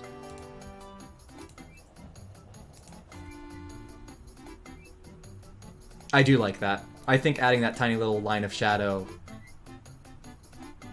This looks so good. It's nice to work for a long time on something and it just turned out wonderful. That's a complete shot. Woohoo! Good job, hon. 4 more. Yes. Okay, so now the others are gonna have a lot less that needs to be, like, done up to this degree. This top-down shot had a lot of intricacy to it.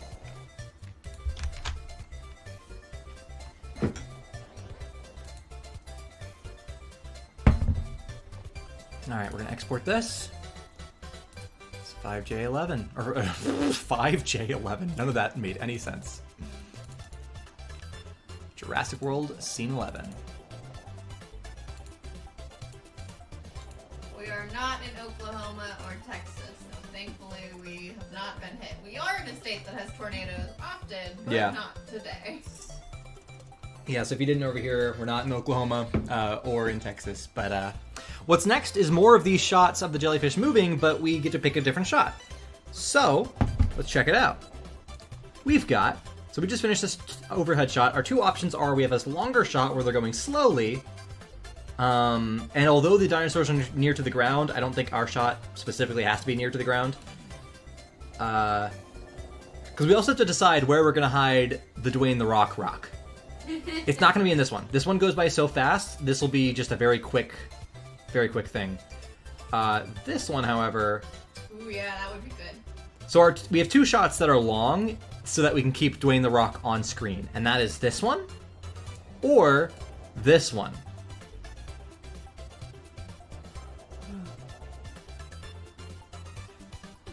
Where they stay, so it's them passing by it.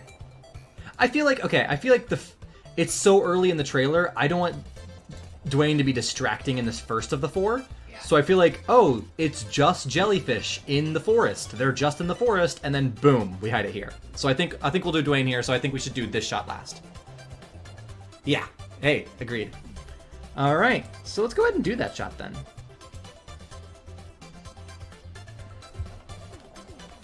Now, my curiosity here is this. Let's go ahead and put this in a new folder. This is, I think, shot 13. Yeah. Whoa. I did the wrong thing. Put it to a folder.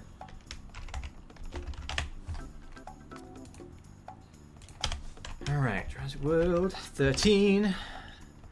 If I take the bottom texture, the sand that we just made, and I just, like, scale it. Are we able to? Let me try something here. I'm wondering if we can use this as the ground. So we're going to pre-compose it into this window. Scale it for perspective.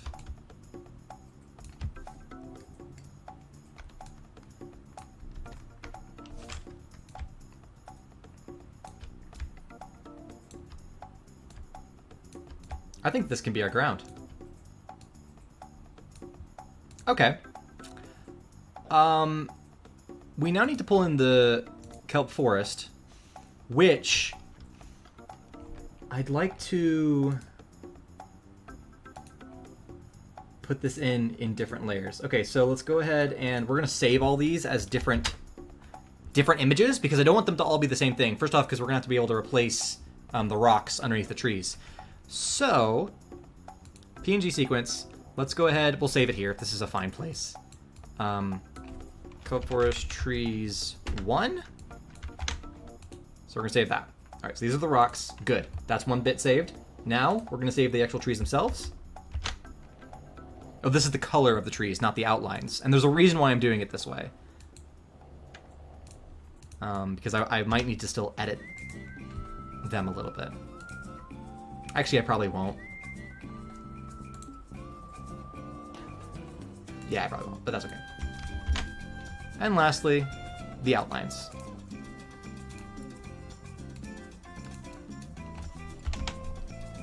All right, now that those are saved, we can basically pull them in and mask around them as a giant, like, texture sheet.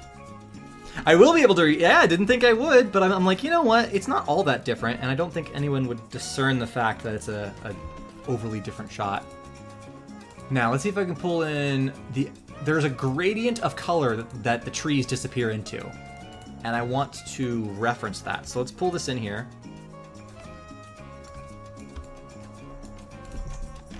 I'm going to create a new solid, and we're going to create this gradient.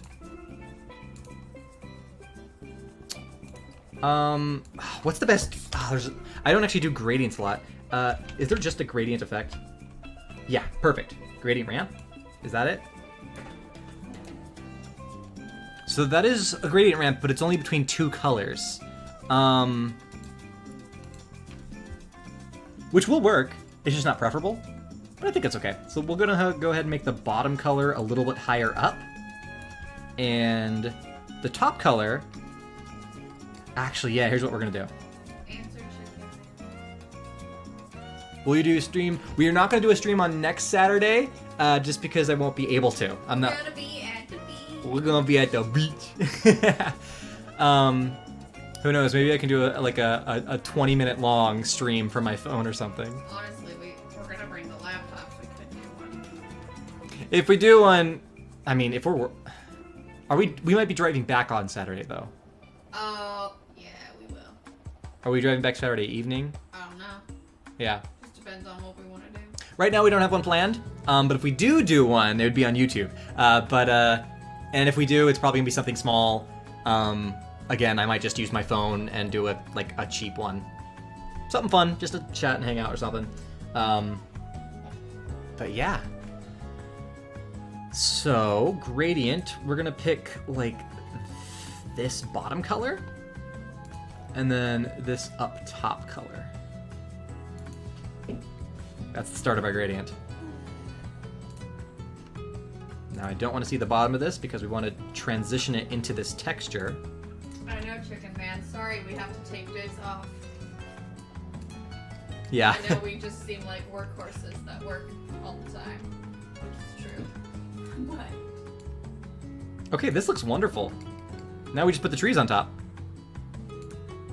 So yeah, this is definitely going to be quicker just because of the workflow pattern here. Let's go ahead and get some trees in.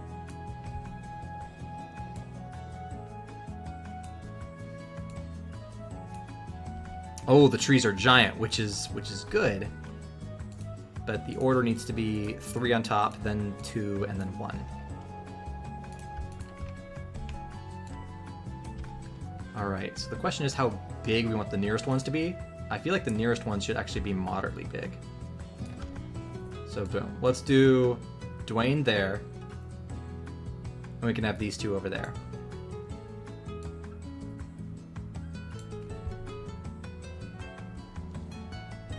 Alright.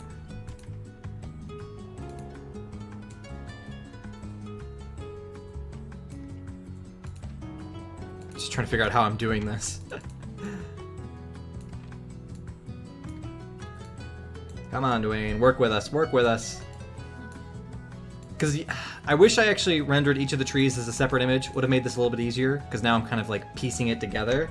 I think it'll still work though. I actually... One thing I don't like that I did is separating the tree fill from the tree outline. So I'm going to go back into here and render them together because I don't need them separate. Good music.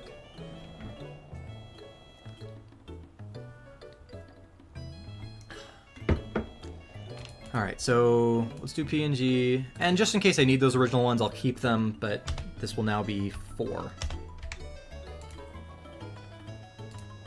Alright, I think that's going to work better for us.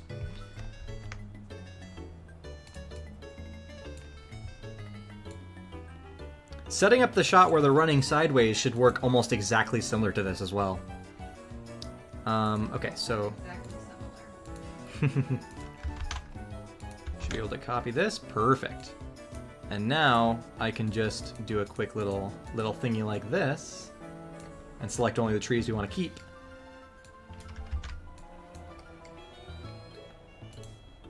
Perfect. Gonna duplicate that. I want to select this other tree now so that we can give the rock some wonderful tree hair. Alright. We'll drag this down. Might even pull both of these over to the side a bit. Perfect. And now we'll put more trees in the back. So we'll just keep dragging these layers in. I think at this point, actually what I'm going to do... Yeah, here's my idea. Here's my idea. Because I'm trying to figure out how to organize the way that I actually import these trees. I'm going to go ahead and make a new composition here. Where I have all of the trees, and then I can just pick them and pull them out. Alright, so I don't need the rock anymore since we've already hidden him, so we're just going to make him invisible. by inverting that. Perfect. And now this is Kelp Forest Trees 1 as a composition, and I can pull this whole thing in. This is better.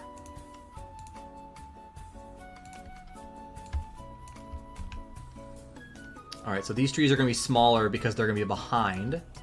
And now we're just going to start layering them. And as I layer the trees in, I need them to be darker the farther back they get.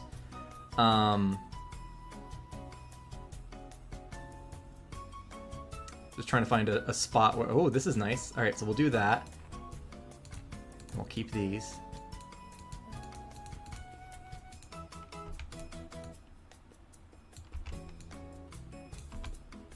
That looks good.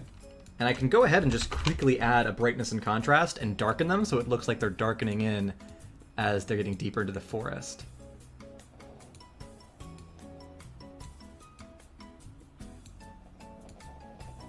There we go. Making a real forest now. Alright, let's get some trees on the left side here. Might even scale down a little bit.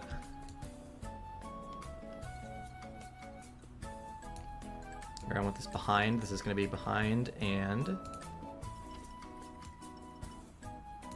Alright, cool. So I only want these left two most. And there we go. We're making a forest.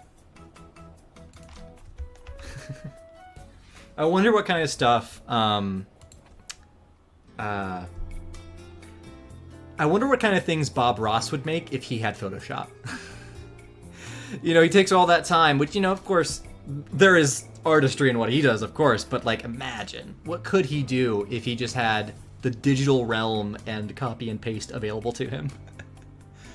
Maybe he wouldn't use it. He would still do the normal style, carefully making every bit of it.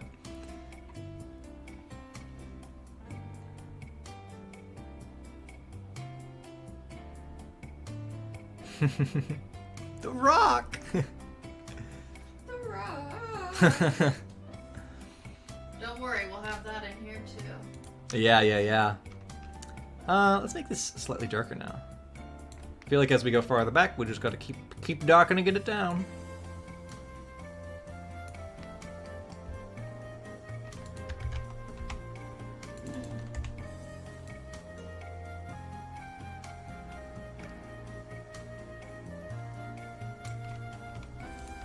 I also feel like maybe I should just lower the transparency, because it looks like our back gradient isn't dark enough to support what's happening here. Maybe I need to... Can we make the back gradient better?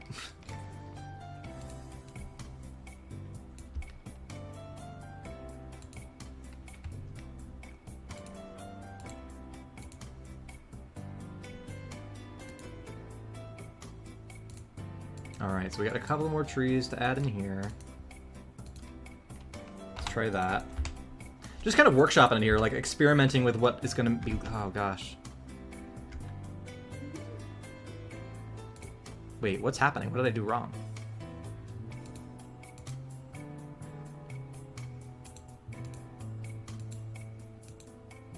Ah, okay, so this is that back layer. So I put the mask on the wrong one, that's what. So this is good. I actually wanted to put the mask on this farthest back one. Was confused!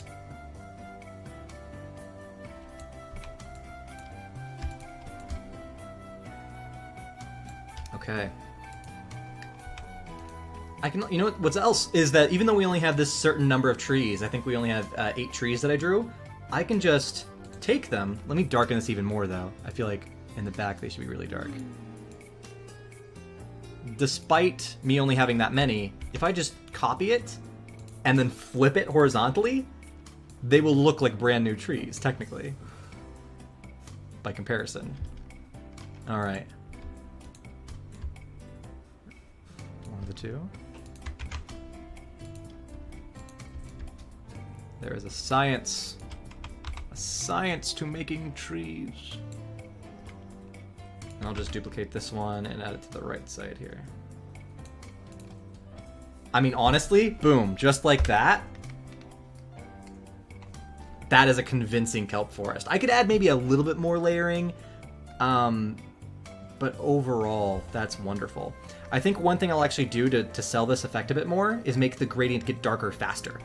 I think it needs to actually darken right around the middle. That is what it needed. Yep, that's what it needed. I was trying to figure out why it didn't look right, and it's just because of that. Now I noticed there's a little bit of a leaf peeking through here. That's a weird glitch. Let's see if I can find what's causing that. Is that it?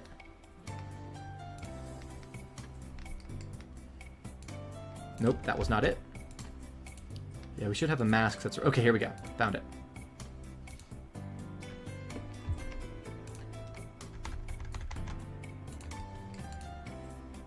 Fixed it. Perfect. No glitches in my video. Oh, this is not my favorite tree. I don't like having it so close to the camera, but yeah, I don't like having this one so close to the camera. I think I'm gonna pick a different one for this nearby one, because it's one of my less favorites.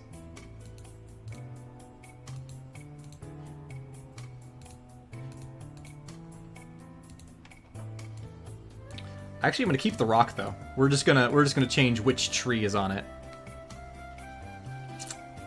So we're gonna duplicate and find a better tree. There we go. That looks... It's good, but... Oh yeah, okay. I was just trying to make sure it matched like the shadows on the original rock. So here we go. I much prefer this. Unfortunately, doing that revealed another glitch. We gotta find out what's causing this. I was very quick with my masks, so a lot of them seem to be, Here we go. Now there's a forest. I also realized that the aspect ratio bars are going to cut in on this. So we're going to see if I can't put these aspect ratio bars back in and see if I have any, like, wiggle room.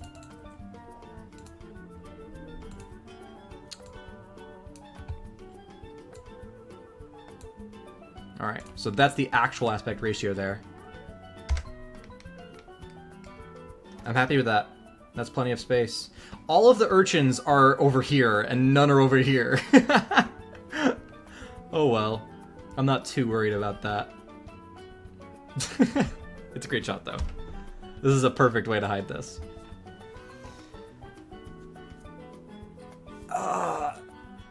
Unfortunately, Matt, we can't put people into the videos just because there's no real way to do that properly. So I'm sorry about that. But I'm super happy that you're here with us today. Okay, so we've made the background. We now actually need to... And wow, that sand looks really good underneath it, too. We now actually have to animate. Haha, the trick. The question is... I don't know if we have to draw anything new.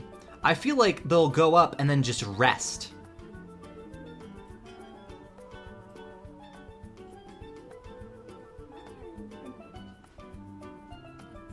So I actually think that this, I think I can still use the pre-made jellyfish.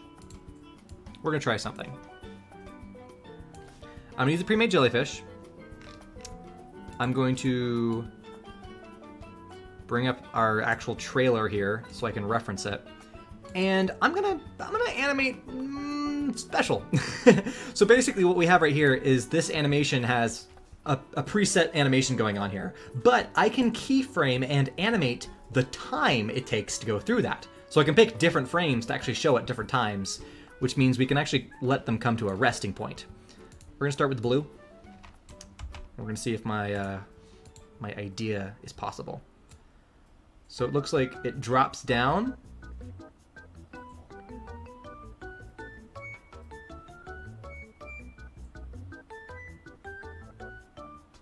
So here's what we're gonna do. I think its animation is good up until this point. So we're gonna enable time remapping and actually stop it right here. So it doesn't keep animating anymore. It's just gonna be still. I'm gonna have it drop into the frame, kind of like the real thing does.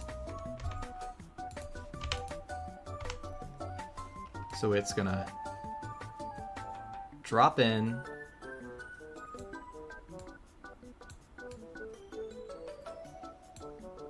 Alright, so it drops in. I feel like it needs to drop in faster because of the way that they do this. So it drops in, then flops up. And then it needs to come to a resting point. So I'll stop right here.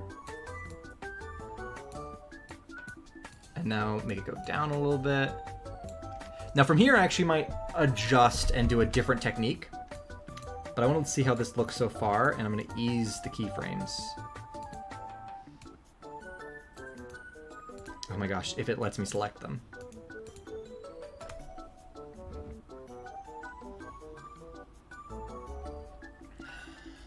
Hey studio! The stream is probably only going to go for another hour or so. But nice to have you here. By the way, in case, I don't know if you were here earlier or not, but like it says on the live stream below, this is our last stream on Twitch. We're going to YouTube now. I've got a YouTube channel. I'll put the, oh. I tried to paste, and it just tried to paste. Here's what it is in my paste bin. I just pasted it into the chat.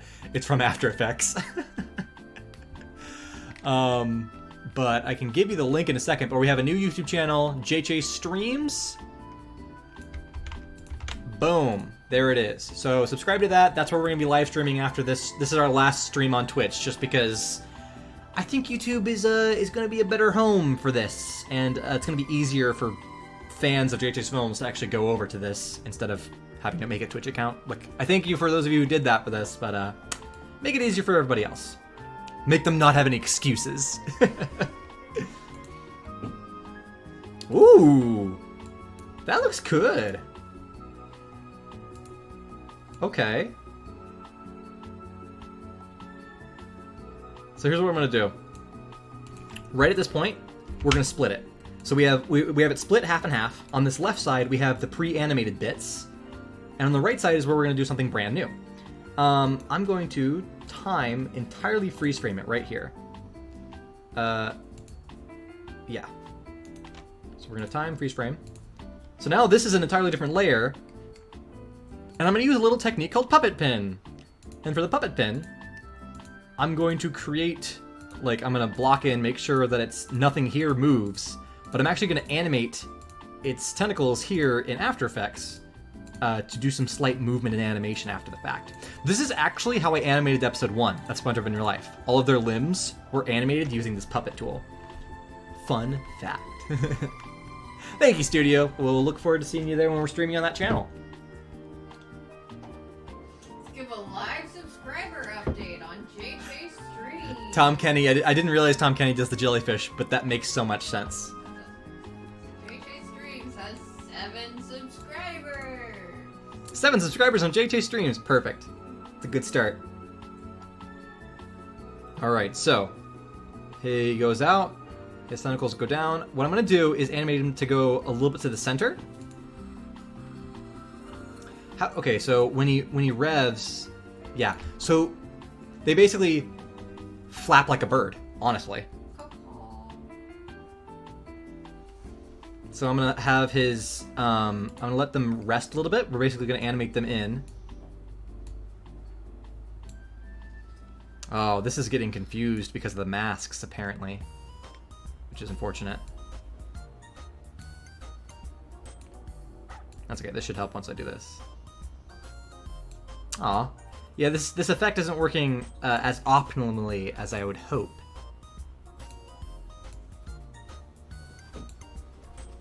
Alright, and so then... 15 million, so we wish. That'd be great.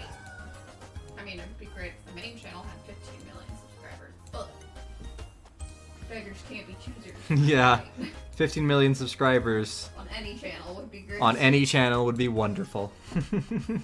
Share it to 15 million of your friends. Yeah, if you guys have 15 million friends, do share the channel. That'd be really great. If you have any friends, share the channel. That'd still be great. Yes. What's up, Maddie? Alright. And now the last thing I might do is go ahead and have it revert to its original position a little bit later.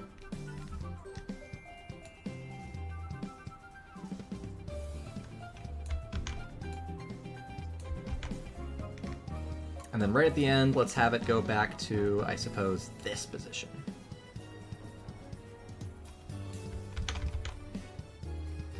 Okay, so now if we actually look at what I've done with the actual animation of its body before I've made it move, it looks like this.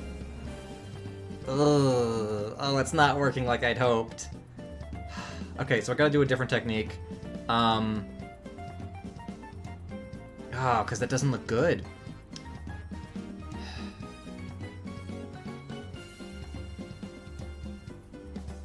Okay. Yeah, because it just breaks the second that starts, which is unfortunate. So I can either animate it in Animate, or I can make a new limbs that might animate better here in After Effects. But I feel like Animate in Animate is going to be better.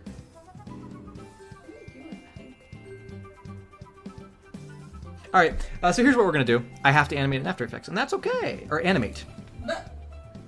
So we're going to turn...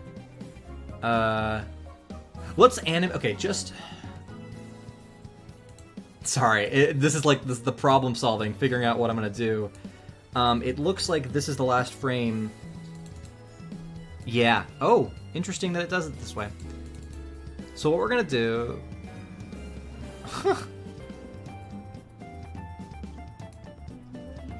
Goes up and up. Okay. I'm going to save this as a new file.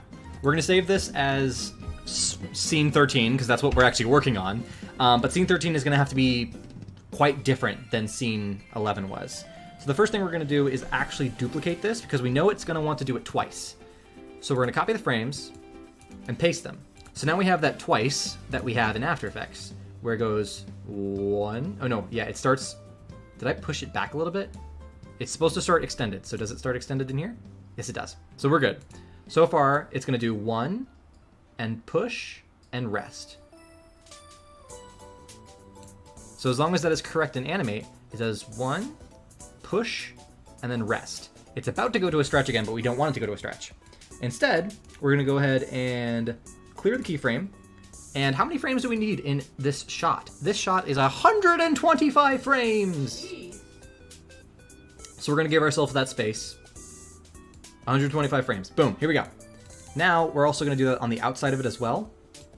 125. Insert frame. Perfect. Now we actually animate the limbs properly. So he goes to a resting position. And I think from here... Really, I think our big problem is how we've got a couple of these are kind of... I'm going to straighten out these limbs, basically, and make them a little bit easier to work with.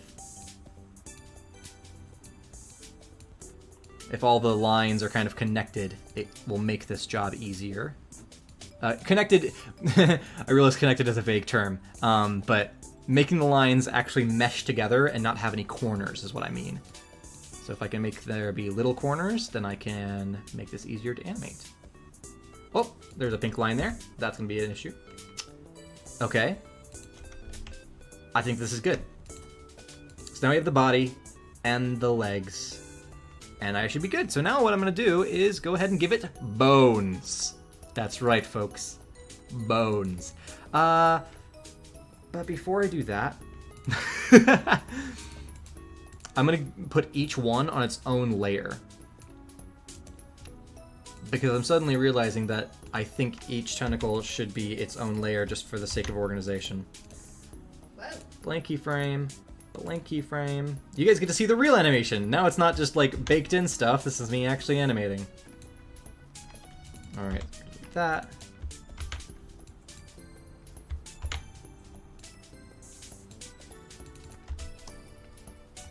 Bye guys, whoever was leaving.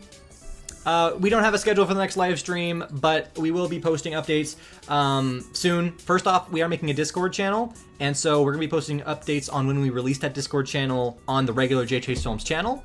But also we'll be posting schedule updates for the live streams on JJ Streams, and every so often on JJ Films. So yeah, if you're subscribed to JJ Streams, you'll get updates on when that stuff is happening in the community posts. But once we have the Discord set up, you'll have a much better way to actually have like a centralized area for where we make scheduling stuff for all of our content. So look forward to that. All right, so now we have our 4 limbs on 4 layers, and we can go ahead and finally animate them. First step is to add the bones. And I feel like I can probably just make a 3-point system here, and I want to make sure that they're soft bones.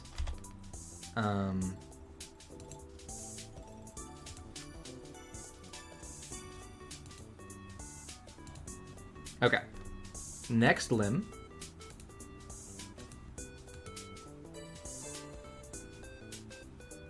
Click it there. Make sure it's soft. All right. I gotta click. I have to click to make it soft every single time, apparently. All right.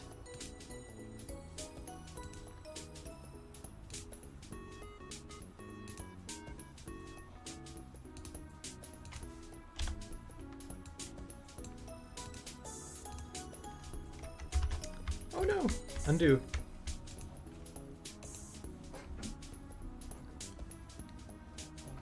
We don't have the Discord yet. We're gonna be working on that next week. So we will post in the community. Basically, once it's released, we're gonna post on the JH's Films community post. So the next JH's Films community post that we make at all will be about the Discord.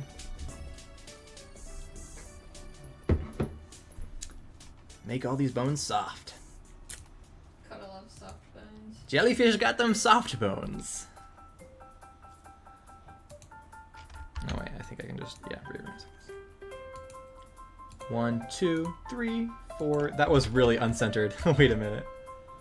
Let me center that. Oh no. Here we go.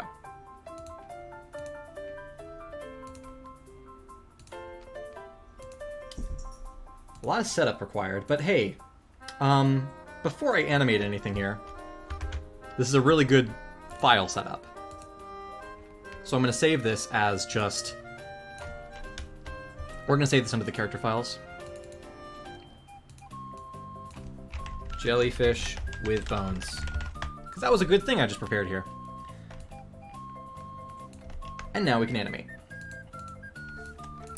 So specifically, we want it to come to a rest. So I feel like if it's flopping up and down, it's now coming to this rest position. So it'll go kind of flow up. And then I think just gently, I think it'll just gently kind of float there like that. So we're going to see if we can replicate that in 2D. If it's not bobbing, because I can do the bobbing in After Effects, it's basically just that. So the actual ends of the tentacles should be doing the most moving, I think. And the rest of it kind of will be guided. So it'll fall down to the center, right about there, and we'll make some keyframes.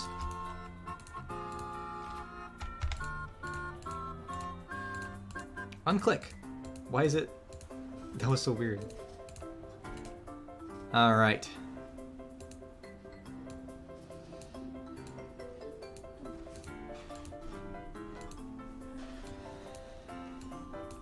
Move, move, move. And now we're animating. This is a, you know, more rig-based animation instead of, as you might notice, like when I do more of the drawing frame-by-frame animation. It is free to use Discord, yes. Essentially, like most platforms, it's free to use it just in general, but if you pay money, you get more features. I know that when it comes to animated emotes, you can't get animated emotes unless you pay a monthly fee to Discord. And that's the sad thing, is it doesn't even go to any of you, like, it doesn't go to the Discord server itself. Like, you can pay to fund a Discord server, which gives it more features, or you can just pay for your own account, which gives you the ability to use animated emotes, or it lets you use emotes from one server and another. So when we make custom emotes for our server, we're gonna have animated ones and still ones, and you can only use those in our server unless you have that membership with Discord, in which case you could use our emotes in any Discord server ever if you have. Would be really fun. Yeah, I mean I don't know if even like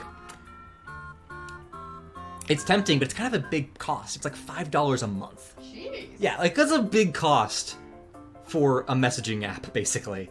So I feel like I'm gonna get it for just like a small amount of time. That way we can make our like main posts at the start of each Discord like chat channel have animated emotes. I feel. Wait, we can't use the animated emotes. No, that yeah, we even though we make it, we can't use them unless we pay for Discord, whatever. It is dumb. So. But that's how it works. On the plus side, we're going to make sure we have a lot more of the still frame emotes. We're going to make the moving ones rare because, I mean, they're going to be locked behind a paywall effectively, so not even worth it. If we have if there's a lot of people who do end up paying for that kind of thing in general, then we might make more animated emotes just for them, but, you know, that's a person by person kind of thing. Over here to hang out with you. Where are you going? You basically have to be a person who's on like more than. If you're on more than one Discord, then it's kind of more worth it because you're just like if you're a person who uses Discord a bunch, then I could see that. But I'm not yet at least. I guess I will be once we have our server. So bloop, bloop, bloop. Real, it won't be you. It'll be me.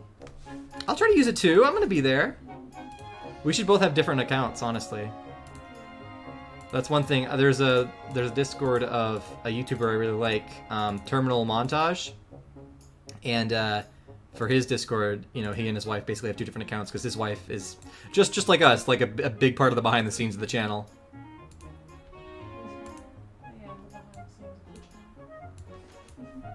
You are the behind the scenes of the channel, yes. The game ghost. The game ghost. Where would we be without the game ghost?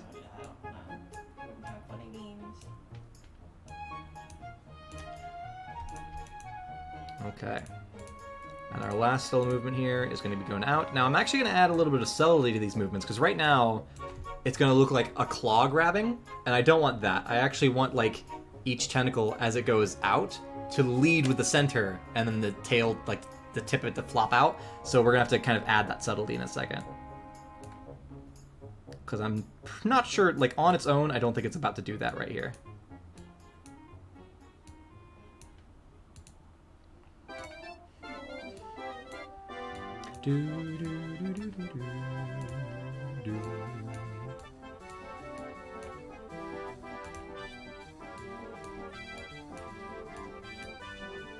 And now,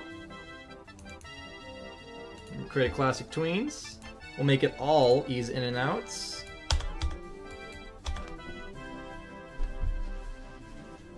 Yeah. So again, not exactly what I want just yet because it looks like they look like ropes, and I don't want them to look that like light.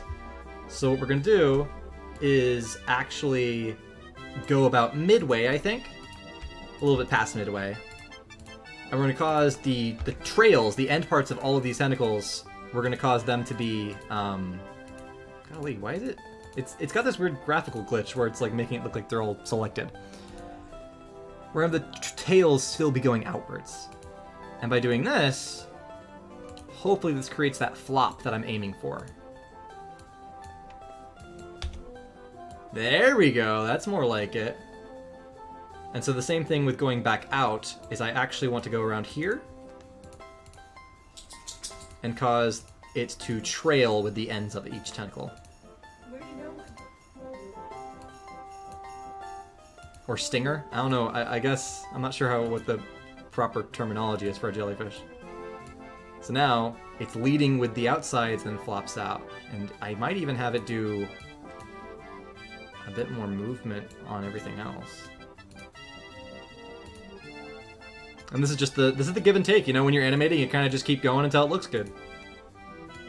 Figure out what you like. Figure out what you're aiming for.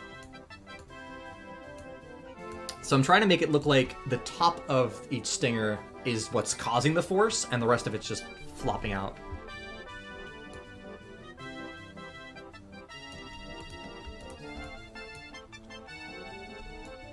Alright, let's check out this. Ooh, something happened. Something broke. All right, we're gonna undo.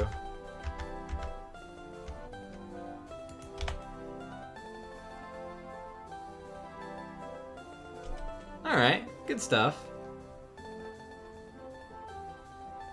And we're gonna go about here, create a keyframe. I'm gonna make it to where it does the thing. I want it to trail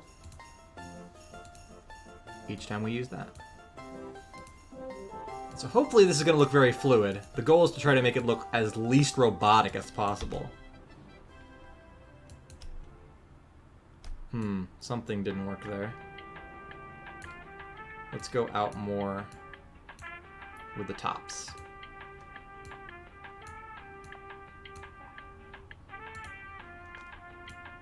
Good elevator music here.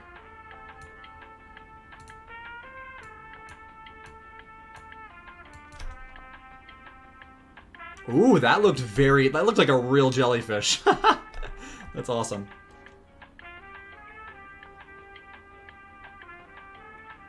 That looks so calming. That really looks like a jellyfish that is like getting to a resting point. Okay. Before I export this, I want to know what we're going to do with the pink one. Because I want to export them together. So let's go ahead and now mess with the pink one in After Effects before we figure out what we want it to do after that. Let's see. Oh, we haven't actually even dropped it in yet. It looks like it just kind of like... That's the problem. It comes up from below frame, which we haven't properly kind of planned for, considering that we're on ground level. What if we make it come out from behind one of these trees? We can make the pink jellyfish come behind this middle tree. That would look good. I think that's what we're gonna have to do. Also, this is making the rock very, very obvious because he's like right here next to him. It's only obvious because you know it's there. That's a good point. Maybe it's not so obvious. Maybe it's just hidden within all this texture. Okay. Send it to someone and be like, can you find the meme? Can you find the meme? Quick, find the meme. Your life depends on it. Okay. So, we can have jellyfish start here. What's up, Maddie?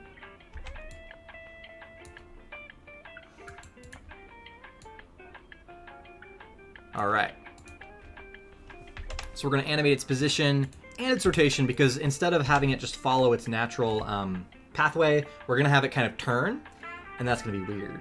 So, it's going to go zoom, and right about there, okay, so that's good. We're going to follow its animation for when it's going to be doing things. So it's going to rotate up, and it's going to be right around here. And in fact, we should even have its scale go bigger because it's going to get closer to the camera. It's so funny, even without my green screen on, I still look like a ghost.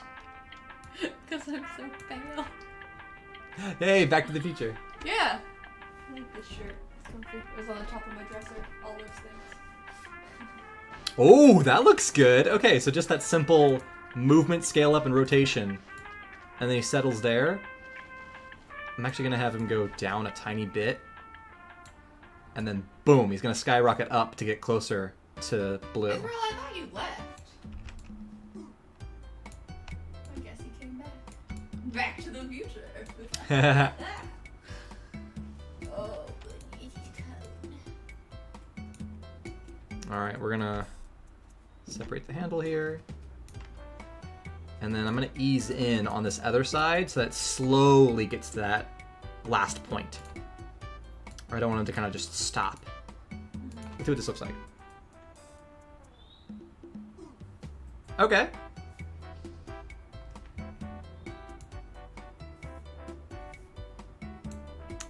You know what? I got an idea. Because it's so much smaller. It might just be that we don't need to worry so much about it resting. I think the big one will rest, but I think the tiny one, it'd be really funny if it just kept, like, swimming. It just keeps on going and going and going. Mm-hmm. It might be seen as cute. Alright, let's try this. It's gonna swim out from behind. We will make it get behind in a second. maybe?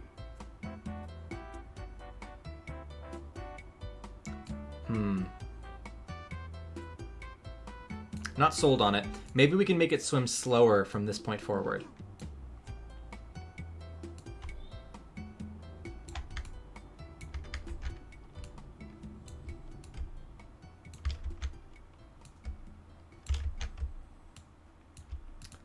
How do I forget how to scale up the keyframes.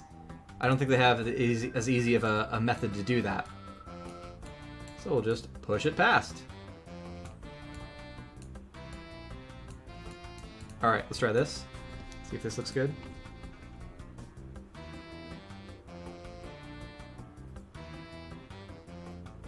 It might also be that it gets to its final position too quickly. I might need to let it take more time to actually get to that final position. And then I think, to emphasize why it's doing so many movements, is I think we should have it jumping around. Yeah, this is a giant jump here, so we need to make that not be so long. There we go. I'm just going to extend it out to this full point. So now, this should look a little bit more natural. Good stuff. That definitely helps it. You know what? It might even get to its first position too quickly. If we just extend this to the next bounce, really slow down its... Bless you, hon. This is much slower, but it might look better.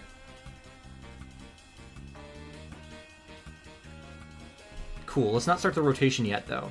I feel like it's still going the correct way, and it shouldn't start rotating until after this second push. So it'll go push, push, push, push, and then push. Now, these last ones are not so necessary. Okay. So it goes there. I feel like in this situation, it's almost like a spaceship. I think it's actually going against the grain and it pushes to slow itself down. So it goes out, push again, push, push, and then needs to get to a final rotation resting position. And I'll go ahead and pull it down as well.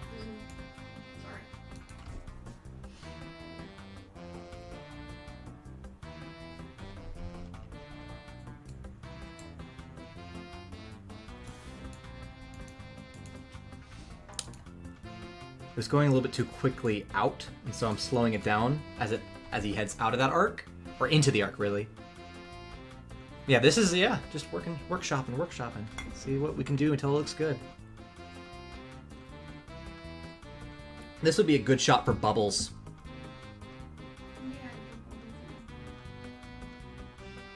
You made me flash back to my old cat named Bubbles. Yeah. Very confused. No. This is good. I feel like there's just one weakness here, and I'm trying to figure out what it is. What's it?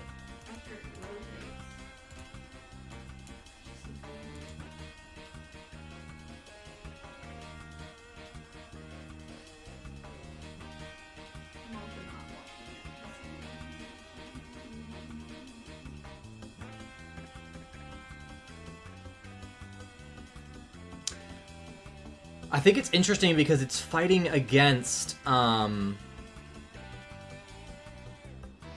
there's the baked-in animation of it wiggling up and down, and I think that is fighting against the arcs that I've made. I agree. So it's kind of bouncing in a weird way that is hard to follow. Yeah, I can do that. I can do that, chicken. It's not much more. Well, it's a bit more like you saw last time. And then maybe also have it get to its final rotation a little bit sooner.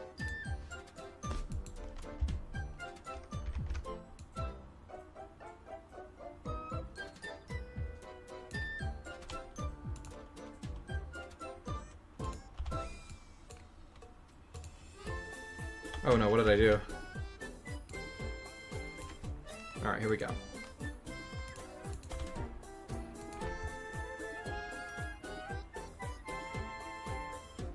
See, the little jellyfish has to be cute. If it's just confusing, then that's a failure. Exactly.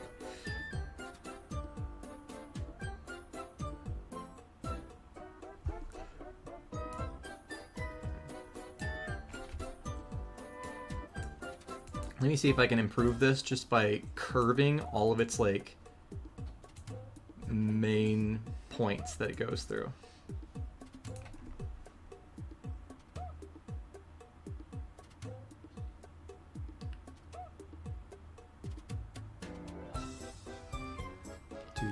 At least the happy music is here for us.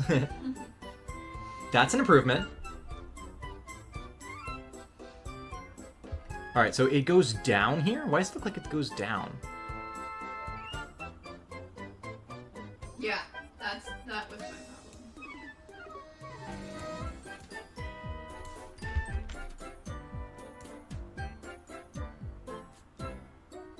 Sums up. Yeah, that's it. Okay, so the problem is that it is doing an up push while going down. Yeah. So we just need to have this happen sooner.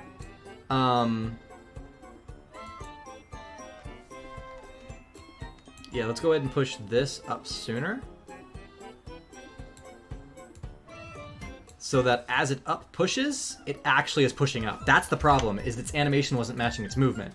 It didn't look like it was actually propelling itself. There we go! Alright, let's watch it in real time once it loads. Much better. I'm good at calling that complete. Happy with that. That's good stuff. So now, I mean, it doesn't even matter. We don't have to do the pink jellyfish in here. It's just the blue that we care about now, because the pink we can turn invisible.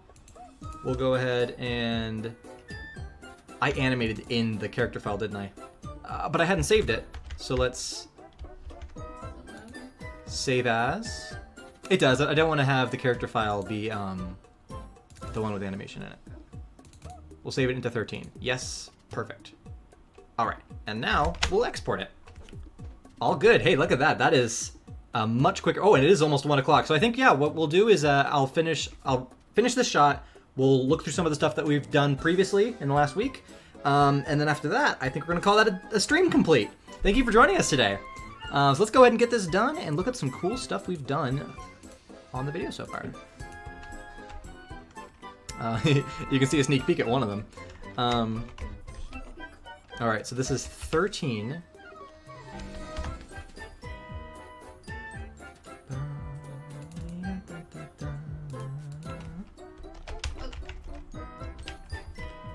All right, export that.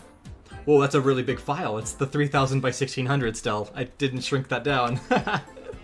It'll take a while just because of how big it is. A little bit of overkill, but hey, we're super HD today. So yeah, we're excited to have you guys on the Discord. That'll be fun. I know, so we've got a couple of channel, like Discord channel ideas, which a channel in Discord is basically just like a different chat thread. I know we're gonna have a meme channel. I know we're gonna have, I think we're gonna have a pet photos thread in the Discord. It's gonna be all me. We have a lot of pet photos of our own, and we'd also love to just community share cute photos. That'd be a fun place. So we're still thinking of all the different threads we'll have, but making sure we have some fun stuff. So now I'm gonna import this renders, animation renders, pull in our jelly. Now which one's which? That's our blue. Oh, let's make it actually blue. That would probably be better. All right. I'm gonna copy all of this information. Well, actually, can I just... We're gonna copy its transform. Boom. What did I do wrong? What did I do wrong? Copy the transform, click this, and paste. 3 pets! Oh, okay, that's the good. I did it right. We have 2. So, if I did this right, it should match up exactly with the previous one we animated, which it does, up until the point where we add in the new animation, which is about to happen. And now it takes over. Good. That looks great. So we can delete this original one. We'll go ahead and turn this blue. And now we can add more animation data. So he flies up. Let's have him float up a bit.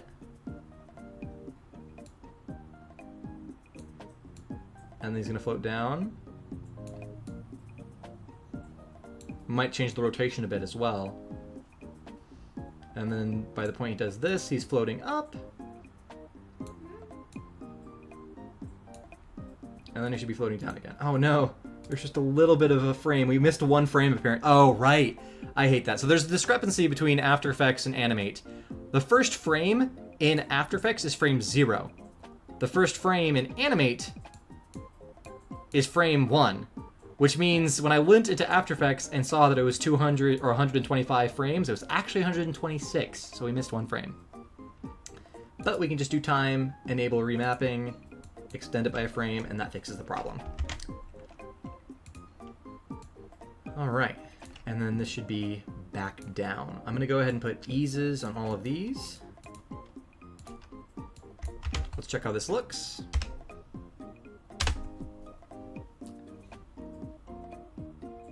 You have a plant. Plants are cool. Plants are cool. We have a full garden. I really want to get a Venus flytrap. I've wanted it for a long time, but our biggest problem is that a Venus flytrap I think needs an amount of sun in general, and there's no great place that I can put it. The cats won't get to it. And you would kill it. This looks pretty good. I feel like I might make it a bit more... Yeah, I feel like that very first, like, this very first pump up needs to have more movement. That way, it looks like it's going crazy, it does another one, and then it should start getting more and more relaxed.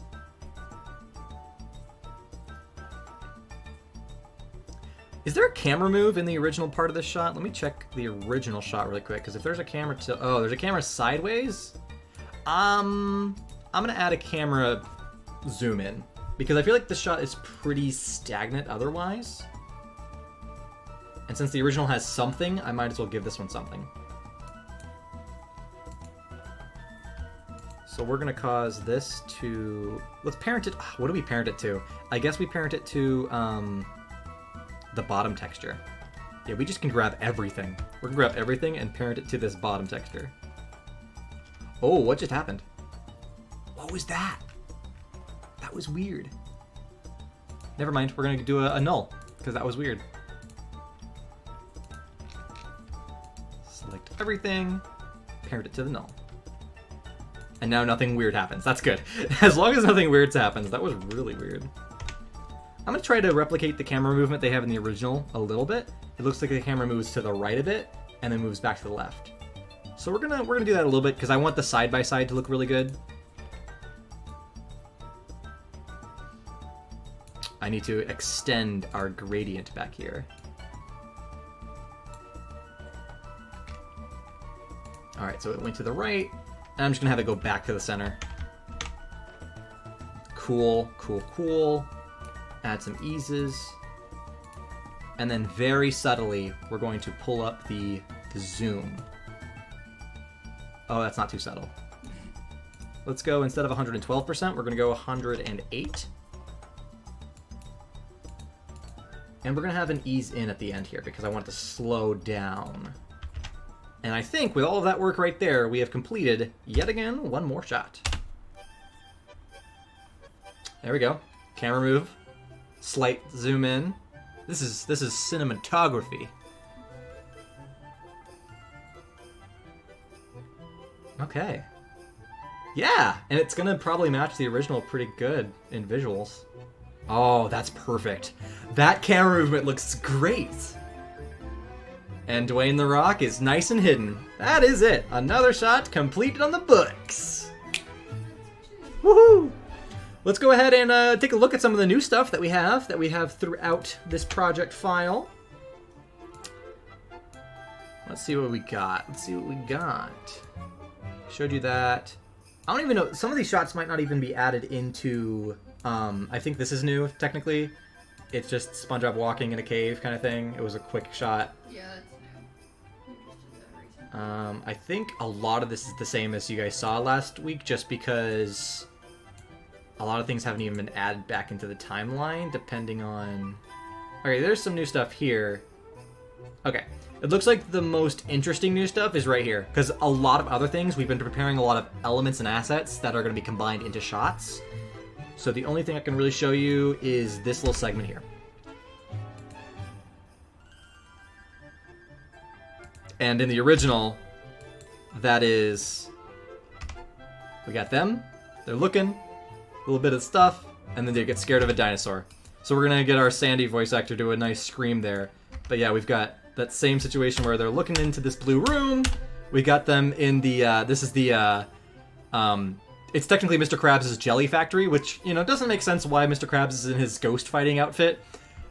I'll let the people make up their own story of what's going on here. But, yeah. In fact, can I just... I want to try to give you the before and after of each of these shots. So here's shot one. We got click, click. And then we have this shot. Side-by-side comparison. We gave, instead of, he's got this gun here, and he's got this, like, crowbar thing. We're like, okay, his ghost outfit had the paddle ball already, so that's a perfect combination. And then we brought back the good old reef blower. And then here's the side-by-side here. We got this edge lighting here, and it's rare, you know, sometimes movie trailers will have this very special edge lighting, and so for that, that's when we get to do this very sharp, cartoony lighting, which we normally don't ever do, because in SpongeBob in Real Life, it's always soft shadows. So this is fun to do in these cartoon trailer movies, movie trailers, is that we get to do this harsh lighting. And same thing for our front view of our monster. But yeah, so that's the coolest bits I can show you right now, it looks like. And there we go. And a lot of wiggling. Hi, yeah. Hey, Spin Zone, welcome. And yes, yeah. I mean, all this is animated by us. This is our animations going on here. Some of these backgrounds are used from the actual show, just because this is a lot of complexity. So, we're slowly moving towards not having to use any of the original show, but. Right now, this one's like half and half, in which case, like, it's just so much quicker just to pull a still frame. And it's never going to be detected because it's behind all of this custom stuff that we made, so it's unfortunate. We're not at 100% making our own custom backgrounds just yet, but we're slowly getting to that stage. And the more elements that we make for ourselves, the more, like, you know, the more streams we do of this where I'm making custom elements, the more we'll have to work on. Because unfortunately, we don't have, like, a team of 12 background artists who can just make everything, because that's a long process, is making the background art. But yeah, that's in the new stuff, and we have, oh gosh, making these cars flip, that's going to be a big process. Sea bear. Yeah, these are going to be sea bears, and they're going to be knocking over boatmobiles. It's going to be wild. So yeah, thank you all for joining. It's been a fantastic stream. I look forward to our next stream on the YouTube channel. And so I'll see you there. I don't know if I have one last nope. Currently my copy paste bin does not have that. But I want to keep this right here. This will be my last comment in the comment thread for anybody who hasn't clicked it yet. This is the YouTube channel that we're going to have all the streams on in the future. Thank you so much. You all have a fantastic day, and it is always a joy to have you on the stream with me. So, bye-bye.